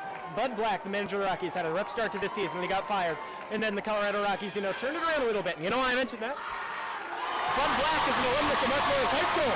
I did not know this. I don't know why you would. Why do you know that? I looked on the Wikipedia page. Pearson will throw deep right side. Blau makes the play. First down, Rapids, right at the edge of the Columbia River red zone. And that is a beautiful ball by Pearson, putting the biscuit in the basket. Yeah.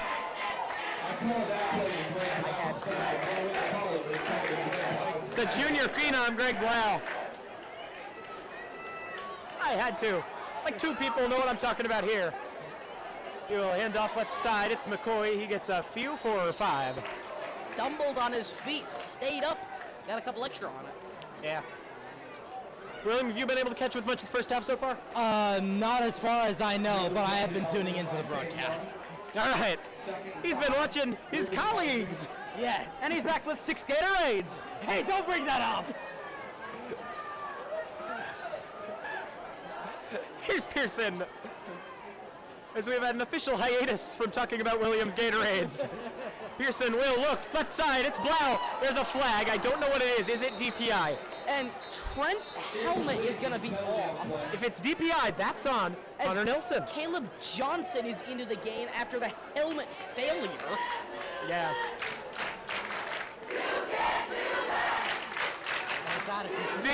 The River student section is going, you can't do that after a penalty on the Rapids. I think there's some confusion with the student section. Yeah. Hey, that big raffle that I mentioned earlier, got about 10 more minutes to buy tickets. And it sounds like we got quite a few more tickets to sell. So let's go, parents. Step up Alrighty. and play here. Thanks, y'all. Second down and, well, second down and about, they might as well be snapping this second down from Longview. It's only 2nd and 15. That's second and very long. This isn't second in Seattle, this is second in Longview. That's less. Yes, I know. Second in Seattle would be like second and 30.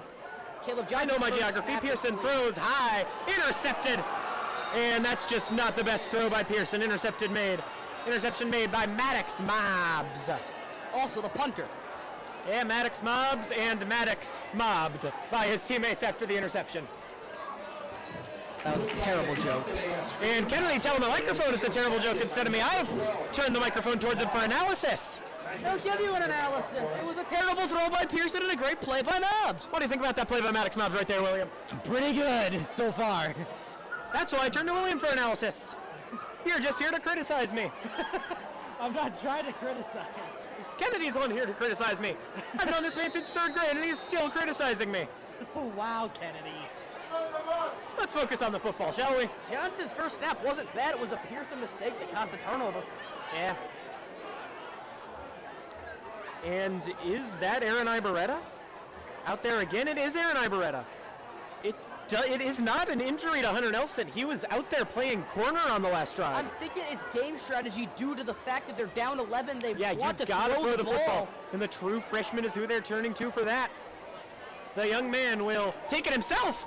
That's a Hunter Nelson play. A Hunter Nelson play from Ibarreta, and he's wrapped up in, shoved to the ground by Luke. That is the Nick second. Williams. That is the second time in this game that a Mark Morris quarterback has run into their own player. Yeah. I mean, like, but I think that's also just. What do you think about the play call there? I don't Purely like the play call ignoring results. I don't like the play call there. I think they really need to go to the air more. They're down 11. I mean, Eventually, the clock is going to be a factor. and it arguably already is. This is a Rapids offense that runs slow, and you could not think that you don't think they're going to run faster. You think they're going to run snail speed if they get the ball back. Ibarreta once again giving his O-line a round of applause, and that means he can take the snap. He will take it himself. Tries to spin off of And he is Natherda. brought down. Makai Natherda with the tackle. First career sack. He gained 2 yards on that. It's Makai Natherda's many tackles. Almost sack. Yes. Ibarreta, he's running over to the sideline and going back. Does Mark Morris not have helmet radios, or are they just doing that for other reasons? Nobody in high school football has helmet radios. I thought our guys were like, well, radios down to the coaches too. Like It's called a number. number. They give a But signal. like RDC was up there. Yeah, to talk to the other coaches. I don't know, ball. Let's just leave it at that. Ibarreta takes the snap, throws it up the middle. Catch is made. It's number 11. I'll look who it is after the play. Picking up a few on the play is Edward Booth. On offense, he is listed as a Y. That's a tight end and a half. You know, we were in the Z position, they're in the Y position. How important are those extra little receivers, in our case, an extra back? How important are those to the flow of play? Well, it really just depends on the style of play you want to have. Like, we run the extra Z back because we've run the ball so much. If they're going to run an extra Y, it's because they're throwing in an extra tight end to have a heavier set. Absolutely, yeah. William, what do you think about that formation change? The formation change is definitely something I did not expect at all. Sometimes Mark Morris is unpredictable. He will hand it off left side. It is Hernandez Ruiz who Oh, gets a there's a field. flag. And there is Laundry on the field. As Clarence Watts slow to get up. Clarence Watts, the fourth. The junior phenom. We're calling everyone junior phenoms. For those not in the know, Columbia River receiver and close friend of Kennedy and I's, holding- Scott Alvord, holding as on they call him, offense. holding on the Morris Monarchs. Scott Alvord asked us to call him a junior phenom when he comes in, so we're calling everyone that. Every junior in this game. Phenoms here, phenoms there, phenoms everywhere. Phenoms on the field, phenoms every yield. I will not eat green eggs and ham.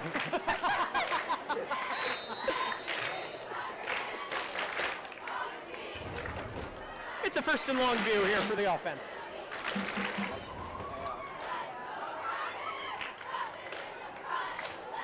Ibarreta rolls out right side. He will look deep. He will throw deep, and it is intercepted. Pena! Aiden Pena! He does it all! Offense, defense, special teams. Aiden Pena, what more do you want from him? Football is a game of three phases, and Aiden Pena is a man of three phases. Aiden Pena is one of those players. Wait, what? Yeah. Aiden Pena is one of those players where you cannot mess with. Yeah, you can just not mess with Aiden Pena. To think that safety and D-back is his second best position, it's insane. And if you include goalkeeper, that might be third. I don't know. He's a really, really, really talented goalkeeper. Yeah, I'm saying that after kicker and safety, goalkeeper, or after kicker and goalkeeper, safety might be third. And he will end it off right side. Bumgarner looking for the edge. Bumgarner will not have the edge. And you have to give props. What a defensive play by Maddox. Mobs.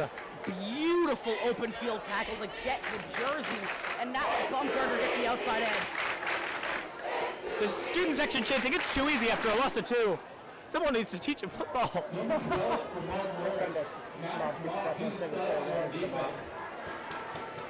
Second down and 12. Pearson is right under center. He will give it to him somewhere. Who has it? I can't tell. It's Zach Sims.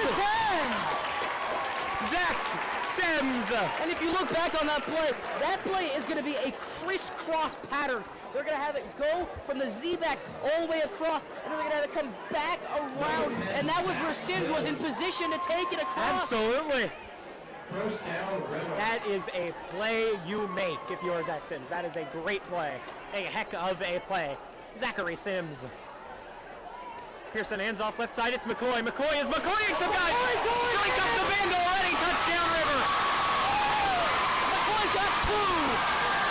And this will be remembered by those that remember it as the Savion McCoy game. That is unbelievable. 2 touchdowns by Savion McCoy. That is unbelievable. The Rapids touchdowns have all come in the short field. What does having a short field mean to an offense? Especially with some backs as talented as Savion McCoy. Oh, well, let's just back to the special teams again. The turnovers and the block punt earlier you saw, and now to this, which was another weird punt. Yeah. Pena drills it. 28 to 10. The Rapids just really 218. Yeah. And we all expected better than last year out of this Rapids team. Did anyone, even you in the football program, expect this good? Actually, I'm not going to ask you that. You're biased. William, did you expect this good of a team out of Columbia River? I mean, with the history of, with especially last year, the Rapids going into playoffs last season, I think the football team this season may end up going back into the playoffs for a second season in a row. Yeah, but I mean, last year they made that pigtail game beat Aberdeen. Pigtail games are, I think, 5 in the GSHL makes the pigtail game, right, Kennedy? That is correct. And Dwayne Patterson was not happy about the result of last season. It was an improvement from the 2-7 season the year before, but this year the program has high hopes. This program has high hopes, and there will not be panicking at the proverbial disco here. No panic on the sidelines. As the ref will set it up for Pena. And for a trillionth time this game, Aiden Pena. That's all I'm going to say till he kicks it off is Aiden Pena. You know what to expect. He is probably one of the most valuable players in this team when it comes to all of the strategies in general, like defense, offense. Aiden Pena is one of those guys that you... Defense, offense, yeah, but most importantly, the third phase, the one that you left out, special teams, Aiden Pena, no one better. And he touchbacks that one. You do not see touchbacks often in high school football. And that's his second tonight. Yeah.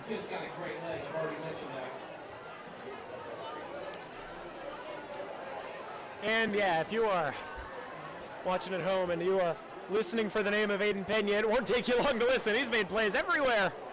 As just another injury report, Austin Long has now officially taken off his pads, will not play for the rest of the night. Yeah. I mean, William, what do you think the Rapids have to do on this drive?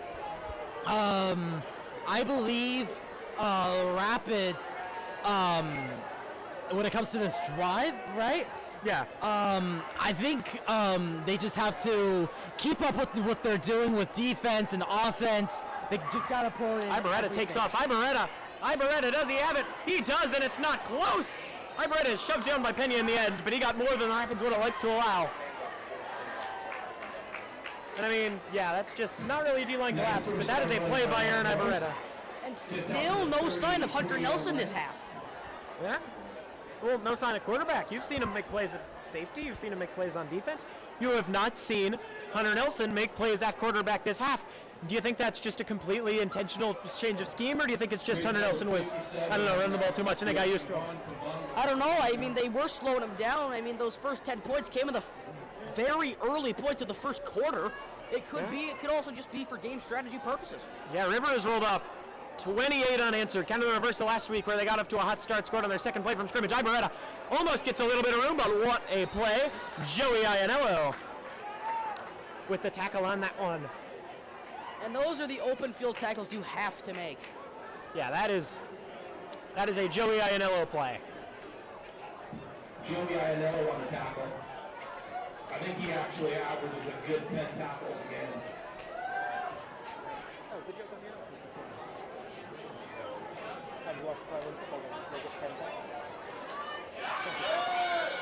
Anyway, Ibarreta, second down and about 9. Ibarreta will take the snap, hand it off. It's Mark. It's hurt. Not. I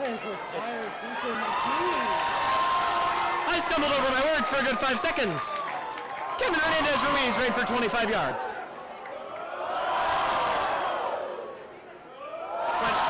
But it's Mark Morris, and then I remembered players have names. That one is Hernandez-Ruiz. Iannello will step off the field with a little bit of pain, it appears. Yeah, but I mean, this is just, do you think that's just the pain that comes with playing hard, playing 100% every snap? Absolutely. Yeah, he'll be back the next drive at the very latest.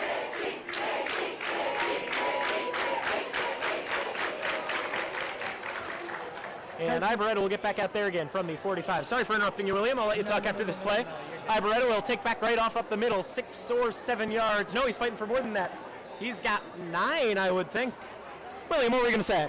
Oh, I was just trying to, because Kennedy was looking a little confused on what the student section was talking about. That was McD who was doing the spirit stick.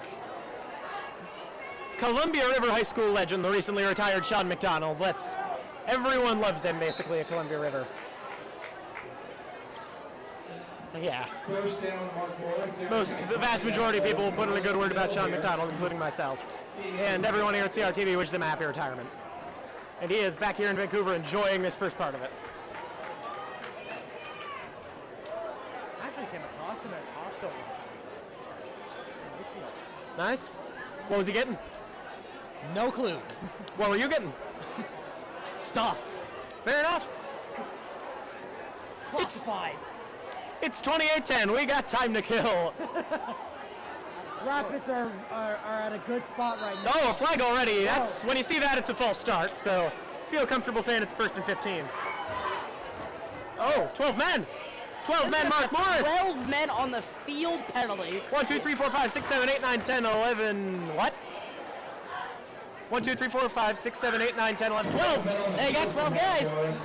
Oh. 1, 2, 3, 4, 5, 6, 7, 8, 9, 10, 11, and was 12. Every single play to make sure they have 11 people out there. And That's going to be a 10? That's a penalty. That's a what? Yeah. 10-yard penalty? 5-yard penalty. You cannot do that. No, you really can't. Too many men on the field wasn't a penalty. I don't know why the whole roster and student section wouldn't be out there every play. And Savion McCoy would still find a way to run for 50. Hands off, Hernandez-Ruiz. Hernandez-Ruiz has got some room. He gets about 10, which sets him up for 2nd and 5 after the loss of 5 on the penalty. tripped up by Aiden Pena, but it came 6 or 7 on the play. Looks like 2nd and 5. 2nd and 5 now for Mark Morris and his descending Monarchs. Tried to look into Mark Morris, the actual guy, before this one. No info on him. There's a choreographer with the same name. Hands off Fernandez Ruiz. He's got some room, not quite the first down, 3rd down, and about 1. Almost at the end of this 3rd quarter. Is it just me, or has this 3rd quarter been fast? It has been, definitely. Yes. Yeah. Yeah, absolutely. The clock has just been ticking all the 3rd way. and 3, big play right here. And if you're Mark Morris, this is, you know, not something I necessarily need to say. It's obvious. You don't want the clock to run. If you're Mark Morris, you do not need the clock to run this much. Ibarreta takes off right side. Does he have it? Probably not. Originally on the tackle, it looked like it was. Down. Getting up after making a nice tackle is, it looks like... 4th and about 1. Kingston Herndon, it looked like, on the tackle. Yeah. 3rd down and about a foot. Monarchs need points. And they may be facing a 4th and 5.5.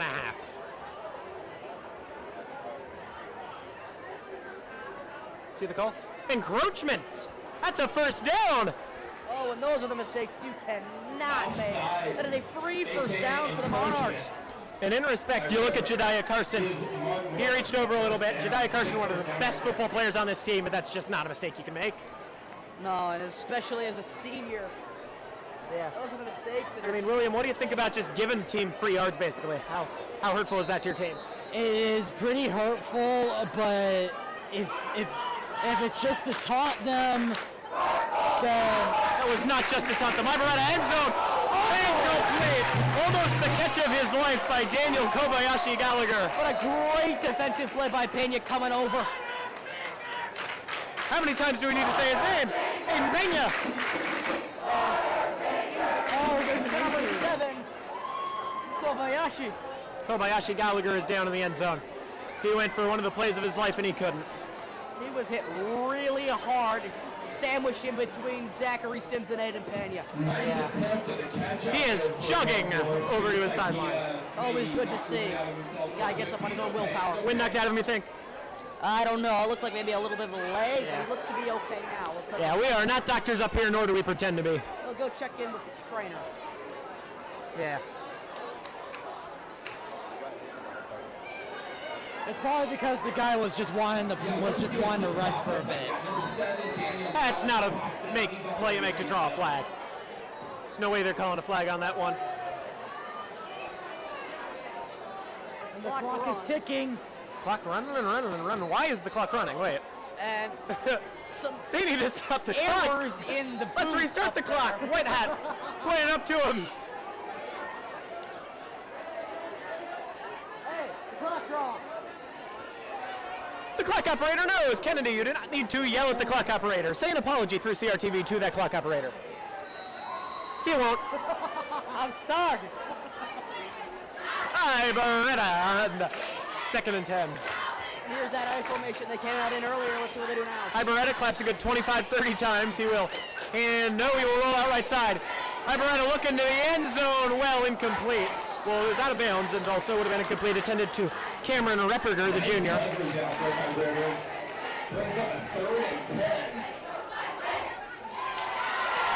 What's the play on 3rd and 10? You try and set up a 4th and short, or do you go all or nothing? Excuse me, sorry. If I'm the Monarchs, I would have to say, just go for nothing. Go for all or nothing? Yeah. Yeah. You think so too, Kennedy? I mean, it's 3rd and 10. There's only so many things you can do. You gotta throw the ball. You can always just, throw a quick screen, try and get 4 or 5. Let's see what they draw up. Ibarreta will hand it off. Hernandez Ruiz, I believe it is. He gets the consistency of the run and the yards of the pass. That will be it for the 3rd. Ethan Bumgarner with the tackle. And 4th and basically nothing. will be set, or actually 4th and 4, sorry, I read that wrong. 4th and 4 for the Monarchs as we get back from the third quarter break. Columbia River, 28, Mark Morris, 10. Incredible play right there from the Rapids. They've been crushing it overall so far with the offensive plays, everything strategic-wise. Aiden Pena. Defense on special teams, even a little bit on offense. Forwards, Aiden, Pena, Savion, McCoy. There's a foam dive, not a foam dive, a dive. Got around the student section and is thrown away. It's a balloon. And the spirit stick wielder, Conrad Pfeiffer, will boot it away.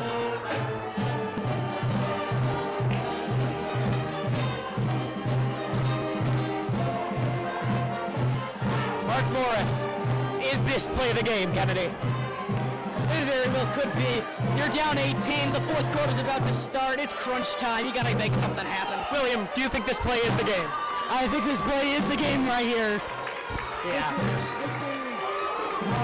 This will be what this in my opinion will be a Rapids game, Steven. And this is the game that the Rapids have been waiting for. The start of their league, they are going to be taking in that first victory. Ibarreta takes it left side. He's going to run. He's trying to get it. He does not! The play of his life, Siler Barnes! Unbelievable. The sophomore. Wow. Nothing like that tackle. What a play, Siler Barnes. And I mean, that is a good tackle. And, you know, little plug myself here. A great tackle by the guy. I'm playing in fantasy this week. So if his real players play like, if his fantasy players play like that, I gotta worry. You see another injury to the Rapids as Thompson stretching his hamstring over there on the sideline. Yeah, but this does not look like one of those bad injuries. He gets off the field on his own power. Do you think Mark Morris sees the ball again in this one, to be frank? Yeah, I think Do you think they see the ball for much longer? probably. Yeah. If you're Dwayne Patterson, what's your goal here? If I'm DP, just keep up with what they're doing, because right now this is a good play. Yeah. I don't think Cole Pearson needs to touch the ball for anything but the snap on this drive. Would you agree? Yeah. Probably just going to be Savion McCoy, Joey Iannello. And that's Joey Iannello. He's got a few, but nothing more, about 3. Tackle made on the play by Hunter Nelson. What do you mean he only got 3? He got like 8. We'll see. Yeah, he got 8. I'm blind. Tackle made by a familiar name, though, Hunter Nelson. He is playing defense. They just decided the true freshman, there's no redshirt freshman, the freshman Aaron Ibarreta, they decided he was the guy. And I mean, what do you think went through Mike Peck's mind when he made that decision? Oh, excuse me, that correction on that was Ben Wheeler, not Joey Iannello. As Iannello on the sideline. Yeah. But what do you think the thought was on Mike Peck when he put in Aaron Ibarreta at quarterback? Just to pass the ball more. But it turns out that's not what they're doing. Yeah, this is a team with mobile quarterbacks as Pearson will give it up the middle. I think it is not Iannello. That's Wheeler once. It's Wheeler. Benny Wheeler. Benjamin Wheeler. I can't call him Benny. I don't know the guy.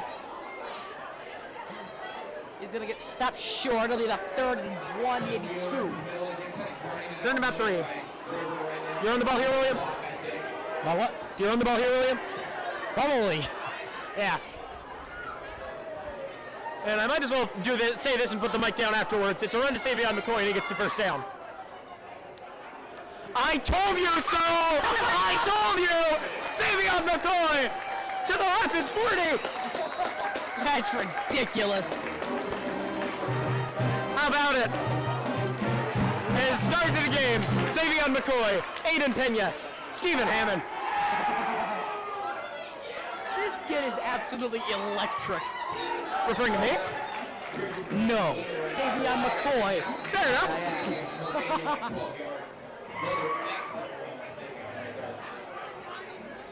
And we don't have score sheets here. We don't know how many yards Savion McCoy has. I think if we ran to the nearest trillion, it's a lot. Number 5 of the Monarchs, Kevin Hernandez Ruiz, is getting helped off the sidewalk. He's been a great rusher for him outside of Nelson and Iberetti. He's been the guy, and maybe he's just been the guy in total. Absolutely. This is going to hurt him. There's number 21. There's white out over his name, I can't tell. Where is he? 21. Cameron Ripperger. There is not white out over his name. There is a white out over one of the P's. It's close enough. Pearson will take the snap. Hands off. He has got his man. A good gain. Barnes And pushing him about 6 yards forward is Maddox. Wheeler. Yeah. Benjamin Wheeler with about 12 yards before he ran into the mob. Maddox mobs.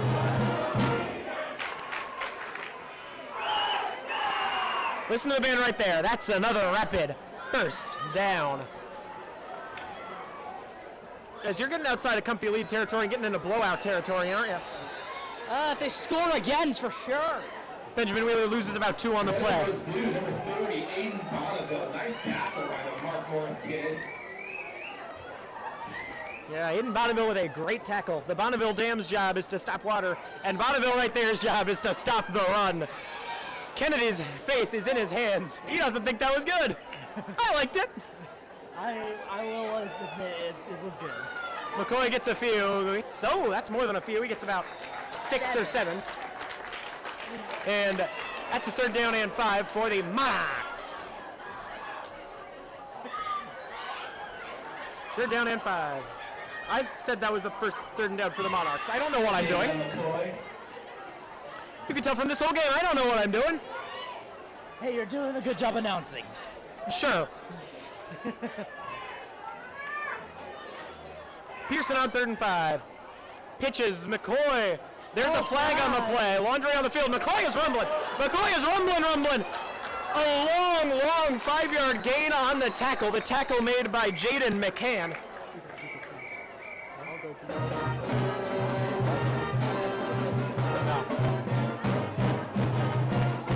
Oh, holding. Beep, beep, beep.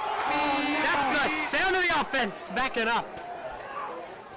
Kennedy insisted on making that reference from some 15-year-old video game. And you did it wrong. I don't care. You're supposed to say, what are you doing? And I'm supposed to say, that's the sound of the offense. Going in reverse. Ms. Blackwell is going to yell at us tomorrow, ain't she? Probably. We're having fun. If it's one-time fun, it's one-time fun, but we're having fun. That sentence didn't make any sense. If she fires us after this is what I'm saying.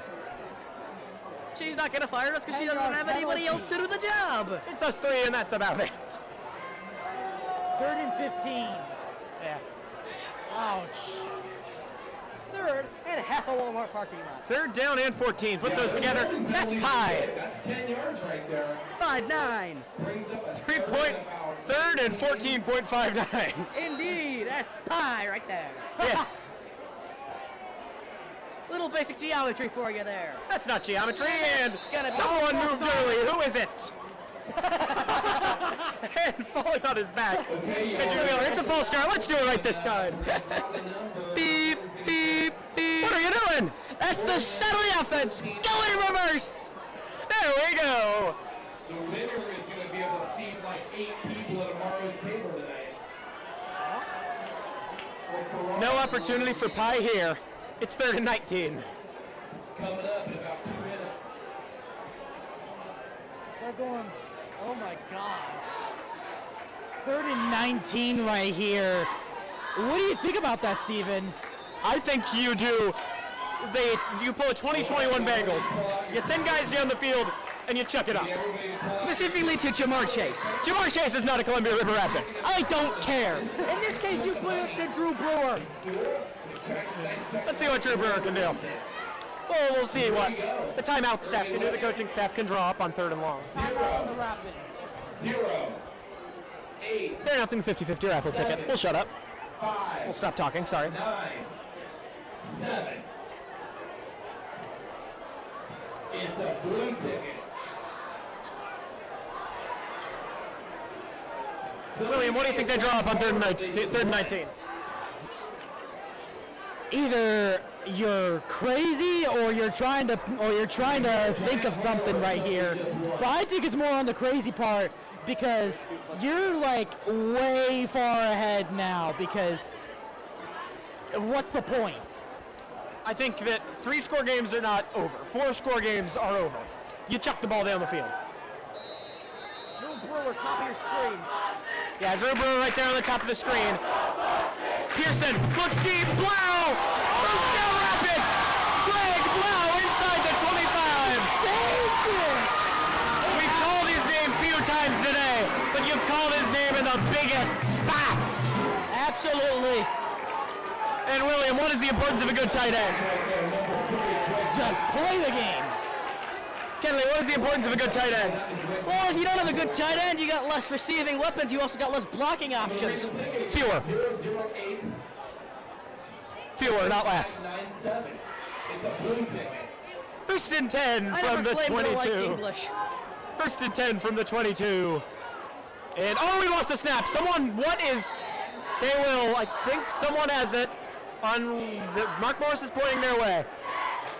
And it is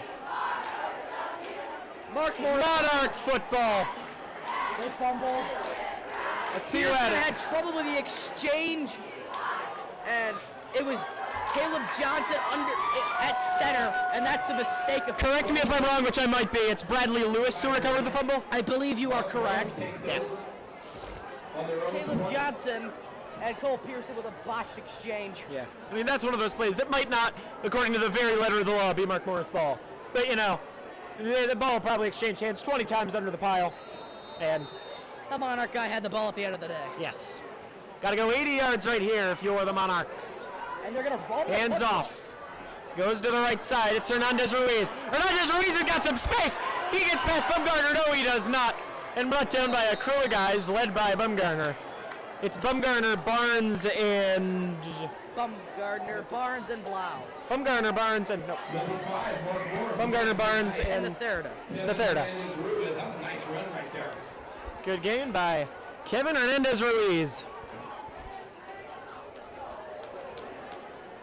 He has been running one of the bright spots for this Monarch offense.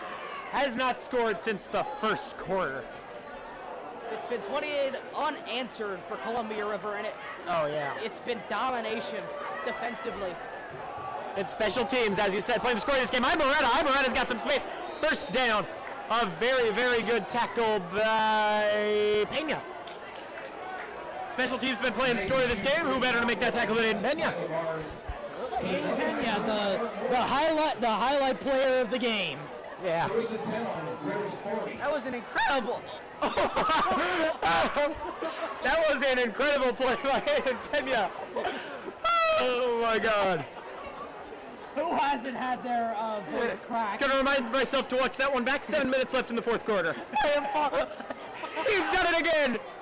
Bringing out his inner Sean McDonough. Ibarretta throws, tipped up and incomplete. Off the hands of the third, then off the hands of McCann. And that's truly a great defensive play out there. Yeah.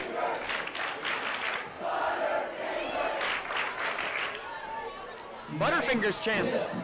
Kind of in the line of scrimmage. And once that ball tipped, it's a wide open ball, and you can hit the other guy. So there was no pass interference right there. And the PA guy explaining the rules of football.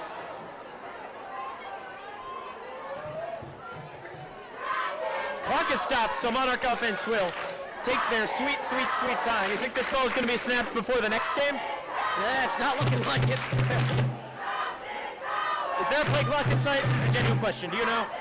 There is. Where? The referee's head. Okay. Can't see inside of that, so no idea what the play clock's looking like. Ibarretta in the gun, gives the offensive line a round of applause. I've said that 6 times today. Ibarretta takes off left side, he's got some room. Getting there is Netherda and Bumgarner. He gets past both of them. Tackle will end up being made by, I believe that's Luke McWilliams, it is. River making it really hard on them to move the ball. River has some excellent pursuit tackling. Alrighty, Mark Morris, it's an 18-point game. You need 3 scores.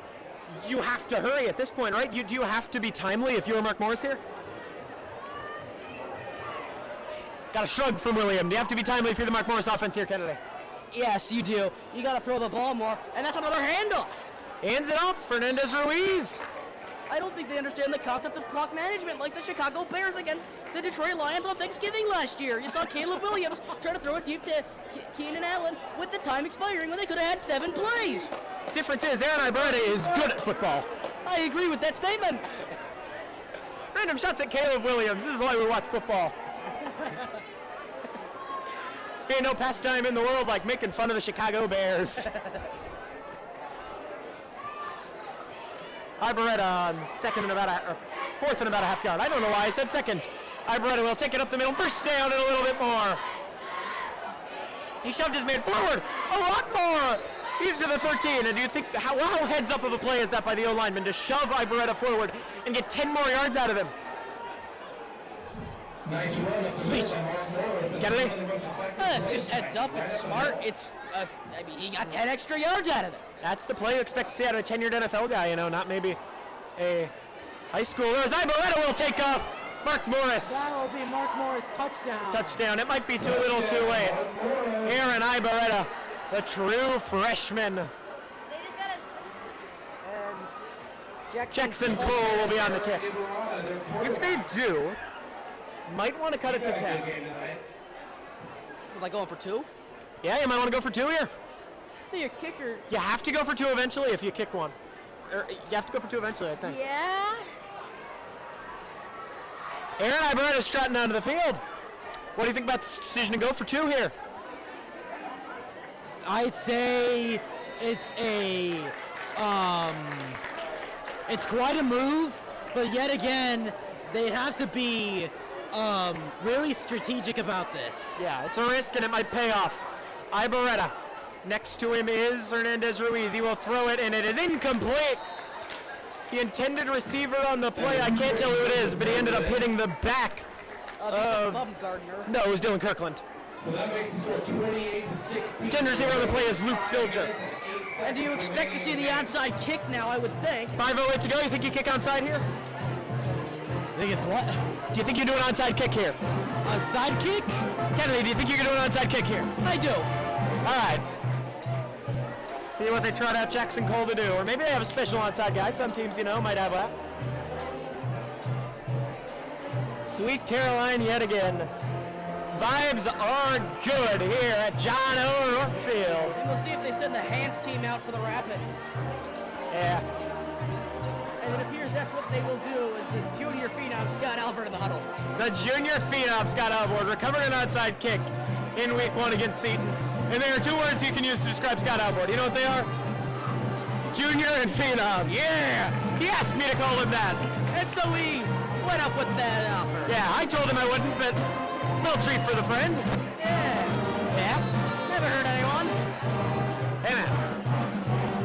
The hands team sent Don for Columbia River.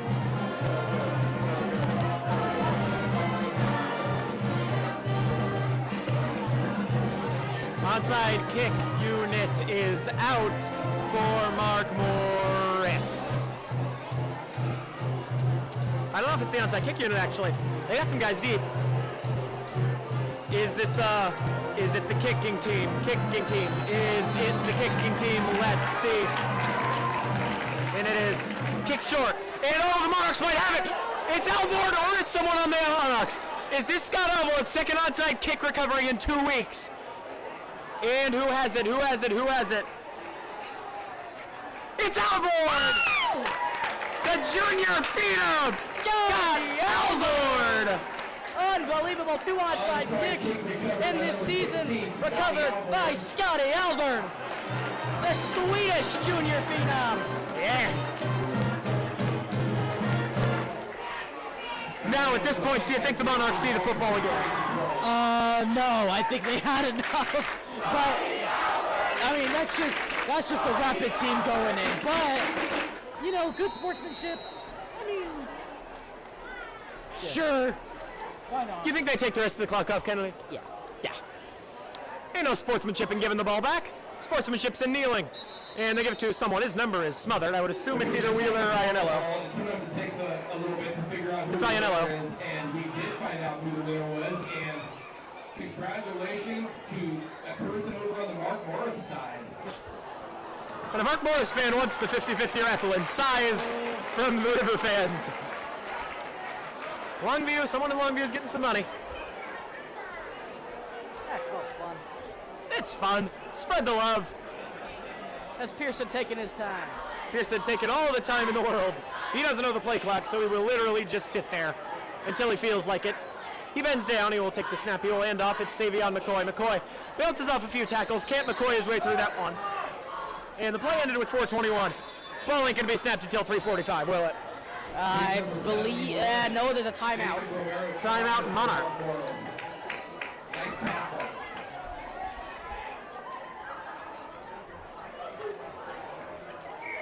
That's a timeout for the Monarchs. Yeah. And this is that part of the game where, like, you know, these timeouts are less for saving time and more, or less for strategic discussion and more. We need time. Yeah, you gotta get your offense the ball back. It's time to go get score. Yeah, let's say even they get a stop here. It's going to be a run. Let's say they get a stop on a run. Your ball's going to get snapped with 3:30. You need to score quick. You need to get an outside kick, preferably. It is third and long, though, so. The Rapids are in paradise. Bop, bop, bop. I'm trying to just play off every song the band plays. Band is happy. Fans are happy. Players are happy on this side of the field. Pearson rolls out, throws. Blow! Get another one! Greg! Blow! Unbelievable play by Pearson to see his man downfield. His go-to target is Blau with another. That is the big third play. time they've called his name on offense. Special. And they've worked it. Take what the PA guy. It's a Greg Blau special. We're throwing some nice dimes out there. He and Greg Blau are great connection. Greg Blau Jr., a lot of this team, you think this team has a lot of strength in seniors, but Greg Blau gives you hope for the future of this team. He does. A lot of people think he's a senior just because he started the last 3 years. Yeah, I know he's a junior because I had a class with him. It's freshman year and sophomore year. What about this year? None. That's an unfortunate sight. What's not an unfortunate sight? A Rapids first down. Pearson taking all the time in the world. He might snap this one next year. He will hand it off. Who is it? It's McCoy. McCoy, there's a flag. McCoy stiff arms a man. There's a Mark Morris player down. It'll come back. McCoy has a touchdown. Do not let the offensive holding of the man down take away from the great play by Savion McCoy. But there is a man down on the field for Mark Morris. This is going to come back on number 57, Devon. That's us. Number 57, Parker Davis for Mark Morris. Is I think the injured one. No, I'm saying the holding. The holding was on Javon Tombaga. My bad. And injured and down for Mark Morris is number 30, Aiden Bonneville. Those umpires out there, they see stuff that we know. They're right up close to the action, and they don't call it unless it's a legitimate call. Is that the second Rapid score of this game taken back by penalty, right?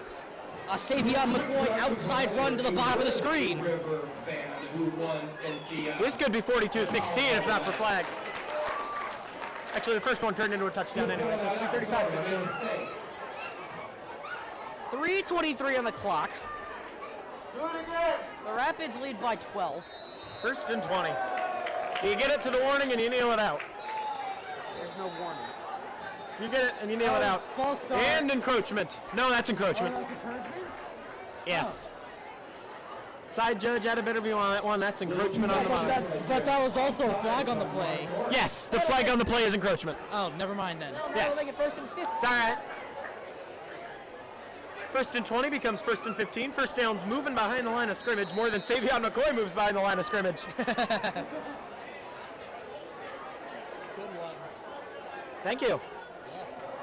He will hand it off. I think it's Ianello. It is. He gets 3 or 4 on the play. Second down and 12. Right into the clock out. nice little run by Joey Ianello. This is called clock eating mode right now. Trying to eat the clock. Yeah, PA guy's saying that it's eating the clock. Let's see what's happening. Not long. They're gonna eat the clock. Under 3 minutes.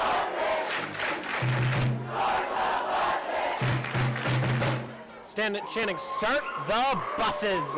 Back to Longview. It's a long drive, and it's a longer drive after a loss. Kennedy, you can confirm that drive is twice as long after you lose, right? It is. It's about a 45-minute drive on a bus. It's about an hour. Yeah, and when you lose, it's 3. Yeah, absolutely. Although I haven't actually lost coming back from there. Bragging. Well, no, I'm saying I'm not one to talk about how it feels going back after a loss. All right. I've been up there 3 times, 2 for soccer and once for, no. Okay, what's the longest drive you came back from a loss? You know? I don't know. Okay. You're of no help. I thought you'd help me. You're a golfer. How does it feel after having a bad round and going back to River? About an hour. Like, how does it feel? Oh, how does it feel? River cheerleaders, you all are awesome. Let's just say motion sick. Yeah. It don't feel good to lose. The River girls cheerleading captains, Brooklyn and Sloan, they run a tight ship down there. Those girls have nothing going on down there. Giving shout-outs to our cheerleaders. Much deserved shout-outs to the cheerleaders. Cheer team has been great. Absolutely. Band has been great. Cheer team has been great. B&O has been the best of everyone. The players on the field. The commentators. The commentators. William Guevara, Kennedy Dowse, Stephen Hammond. CRTV, the Savion McCoy fan club, in other words. Oh. Couple flags, it's going to be the same, and it's going to be a false start. The line of scrimmage is moving. They like to move it. You ever seen Madagascar, Kennedy? No, I have not. How have you not seen Madagascar? I do not know. Fair enough. You ever seen Madagascar, William? Absolutely. It's a perfect movie.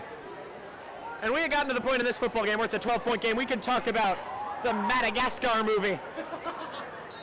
The only thing I know is that song comes from it. I like to move it behind the line of scrimmage. Ad-libbing out here. Correct. In the top row of the stands, right behind the student section, the press box all full. 7 Nation Army is being belted out. And 7-point Army after 4 times this game. The Rapids have gotten 7 points. 2:40 to go. And the number 7 Army will throw it deep down the field. And it is incomplete. No flag on that play. As wrestling with each other were the Rapids' Drew Brewer and the Monarchs' Cruz Frost. That might be the greatest name in the This history. team has Maddox Mobbs and Cruz Frost. That might be the 2 greatest names in the history of the world. Not a ha-ha Clinton Dixon Joyer? DeBrickashaw Ferguson? There's some names in football, man. There are, especially in college these days. Yeah. I'm sure you know a few if you want to go ahead and name them real quick. I won't. There's football. There's a flag on the play. They might actually have called PI. Whether it's going on Brewer or Frost, we'll find out. It's going to be Holding on the Monarchs. Why are they backing up? I'm genuinely confused. Maybe it was holding on the Rapids? They signaled He the pointed the Monarchs. Monarchs' way. The ball is not moving. The referee He is moving now. Moving. Why are you stepping your yards? You can just... There are lines on the field. Mark Morris on the play. Unlike the NFL, it's not an automatic first down. It's just 10 yards ahead. And it's 3rd and 8. Well, like, yeah, High school football is definitely different from the NFL. Yeah. What's not different is the passion. A passionate crowd out here in Hazeldale. Flag on the play. Is this a full stop? Oh! Will they throw another? Will they throw another on Aiden Bonneville? It doesn't look like they will. What do you think they would have had reason to? I mean, that was a little aggressive and a little unsportsmanlike. Yeah. You think there's reason for nothing to pass if they wanted to call out on Aiden Bonneville? I don't think so. And I Think that's a clean hit? yeah. All right. They're choosing to take his whistle after a clear false start. Yeah, I'm not sure about the reasoning behind that. I think they just chant. see the ref's point and decide that's good enough. That sounds about right. Which I guess is an allegedly fair way to decide. Whether it's correct or not is, I don't know. No one knows. Pearson and company in the gun. River with about their 7th snap of this set of downs. Pearson will look for it, being chased over by Bonneville. Picking it up is McCoy. McCoy will fight for it! Who else? Where else? When else? Savion McCoy! Remarkable effort! Listen to the band. Right here, they will tell you that.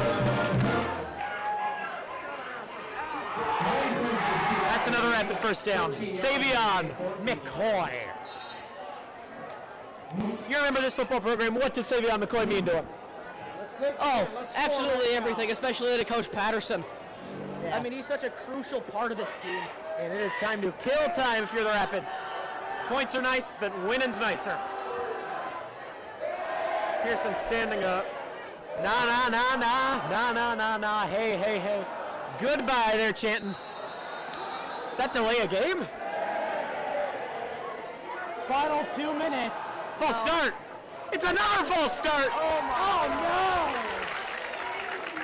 And you see Coach Patterson on the sideline clearly upset about what his guys are doing out there. I think he's more upset at the ref than anything. He asked him a clarifying question, appeared to not. He's good. And Patterson understands it now. I figured they were throwing a delay a game flag, but it's going to be another offside. As I am contemplating stealing one of Williams' 2 remaining Gatorades. Remember, at one point he had 6 of them. He had 6 of them. That's hoarding. What?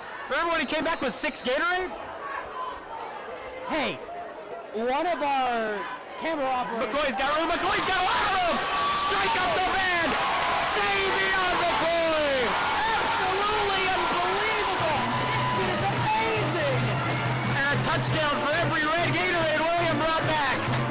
1, 2, 3, 4, 5. Mark Morris on the bus, so they will ride back to Longview.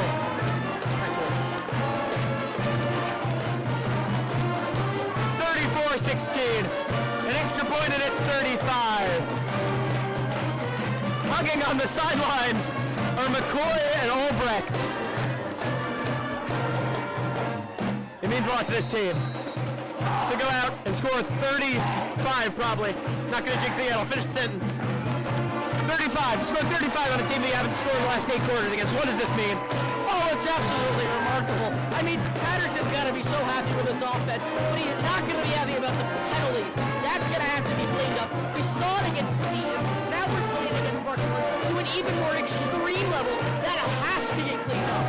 You'd rather learn after a win than learn after a loss. Absolutely.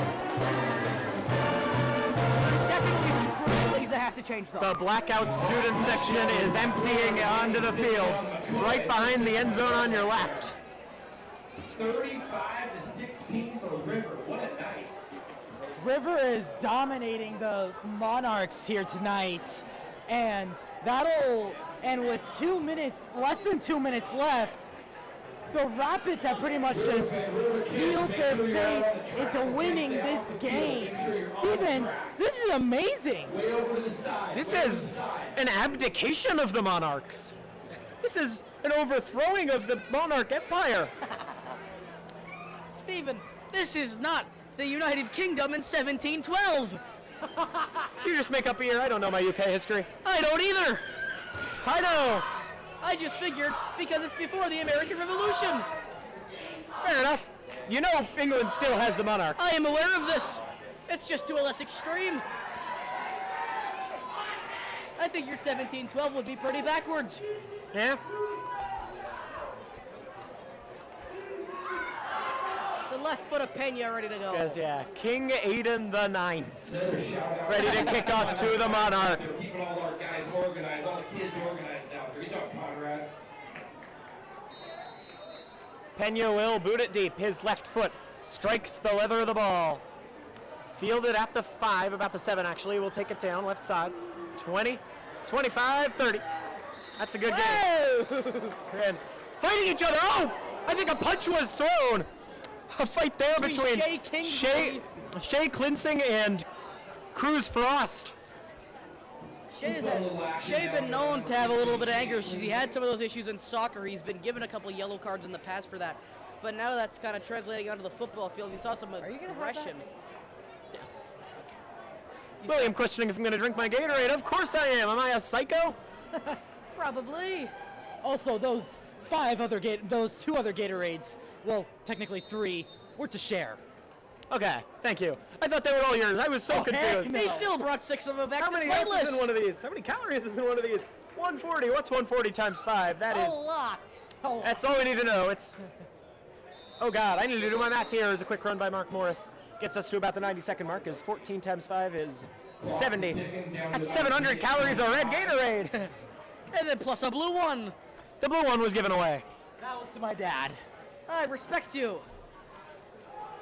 Mr. Guevara, though, enjoying the blue Gatorade, and the younger Guevara enjoying the red ones, along with Mr. Douse, Mr. Hammond. That's my dad. Mr. Hammond's my dad. It's like Little Mr. Hammond. Junior Hammond. Mr. Hammond. Little Mr. Hammond Jr. Little Mr. Hammond Jr. That would imply your son. I don't have one. Exactly. Hands enough up the middle. Can't tell who that is. It is. That's not a name on their roster. That's not a number on their roster. Oh, it's 32. My apologies. Julian Romero Trotter. Big number 75 in on the top. Is the Monarchs King Julian? Won't do much. You know where King Julian's from. We talked about this. What movie's King Julian from, Kennedy? Huh? What movie is King Julian from? I don't know. Madagascar! Deep shot is incomplete. Intended for Hunter Nelson. He's getting offensive snaps again, not where he was earlier. 43 seconds That's left. not Hunter Nelson. It's number 8, Hunter Nelson. That's number 10. No, on the left. Hunter Nelson is getting offensive snaps. At wide receiver? Yes, that's That's what I number was 9. saying. That looked like number 10. That's or that number looked like 8. 9. Jaden McCann, the intended receiver. And also, in case you were wondering, that's the guy you've been saying on defense the entire time. No, it hasn't. That's Yes, been it 8. is. That has been 8. I know that for a fact. They look the same. We'll watch the tape back. Comment in the YouTube chat if you're watching on YouTube who's right. Oh, please don't. We want engagement. No, we Chat don't. is disabled, actually. Never mind. You can't comment in the chat as the quick check down to Edward Booth.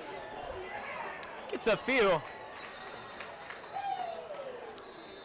But the big gain by Booth, too little, too late. You know when else a Booth was too little, too late? In stopping the Civil War. It's a John Wilkes Booth joke. Can I make John Wilkes Booth jokes on CRTV? I don't know.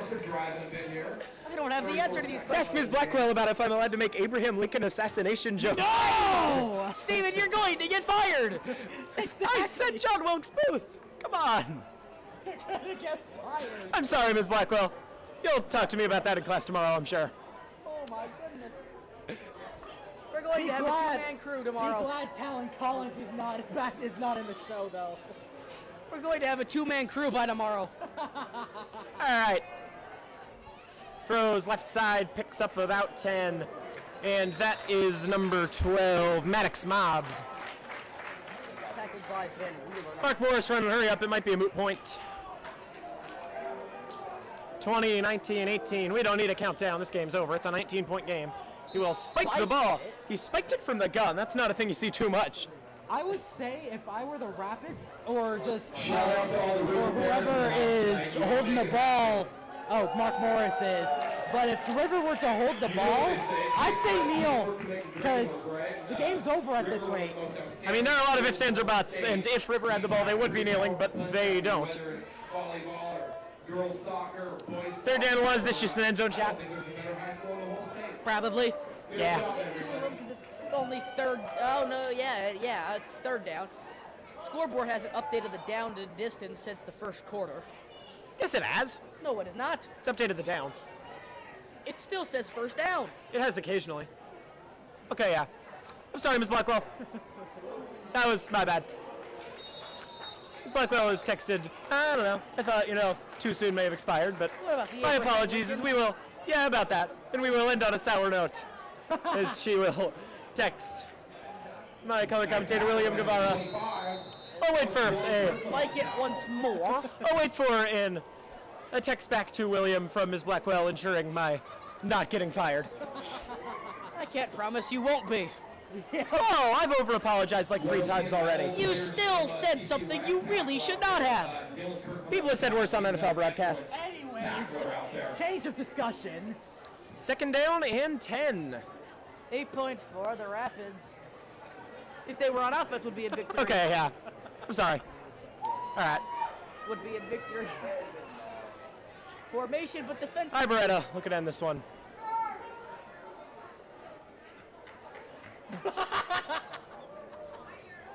Iberetta throws left side, picked up. Picked up by Mobs, he gains a few.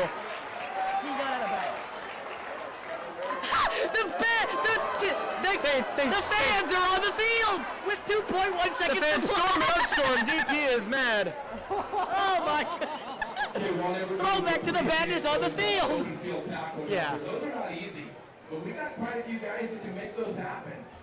The student section tried to rush the field with 2.1 seconds to play. Yeah.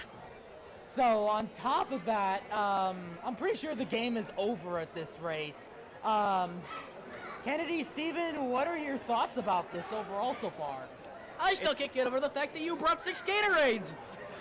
Hey, they were for actually good reasons, okay? I gave them away.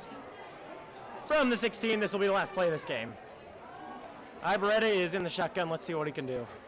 35-16. Rapids have taken in this win. There's no point at this rate anymore. The game is over. Iberetta looking like he might take off throws. It is incomplete. Ball game. Rapids win. The field storm. The fight song played. The Rapids won. 35-16. What are your overall thoughts on that one? Pretty good. Rapids have definitely deserved this win. This is their first league game, and they win. That is what we're going to conclude this game on. Thank you all so much for watching. I'm William Guevara. I'm Kennedy Dowse. From William, Kennedy, and Steven, Columbia River Sports has presented Columbia River Football. Your final 35-16 from John O'Rourke Field. We'll see you next week. Oco versus Woodland.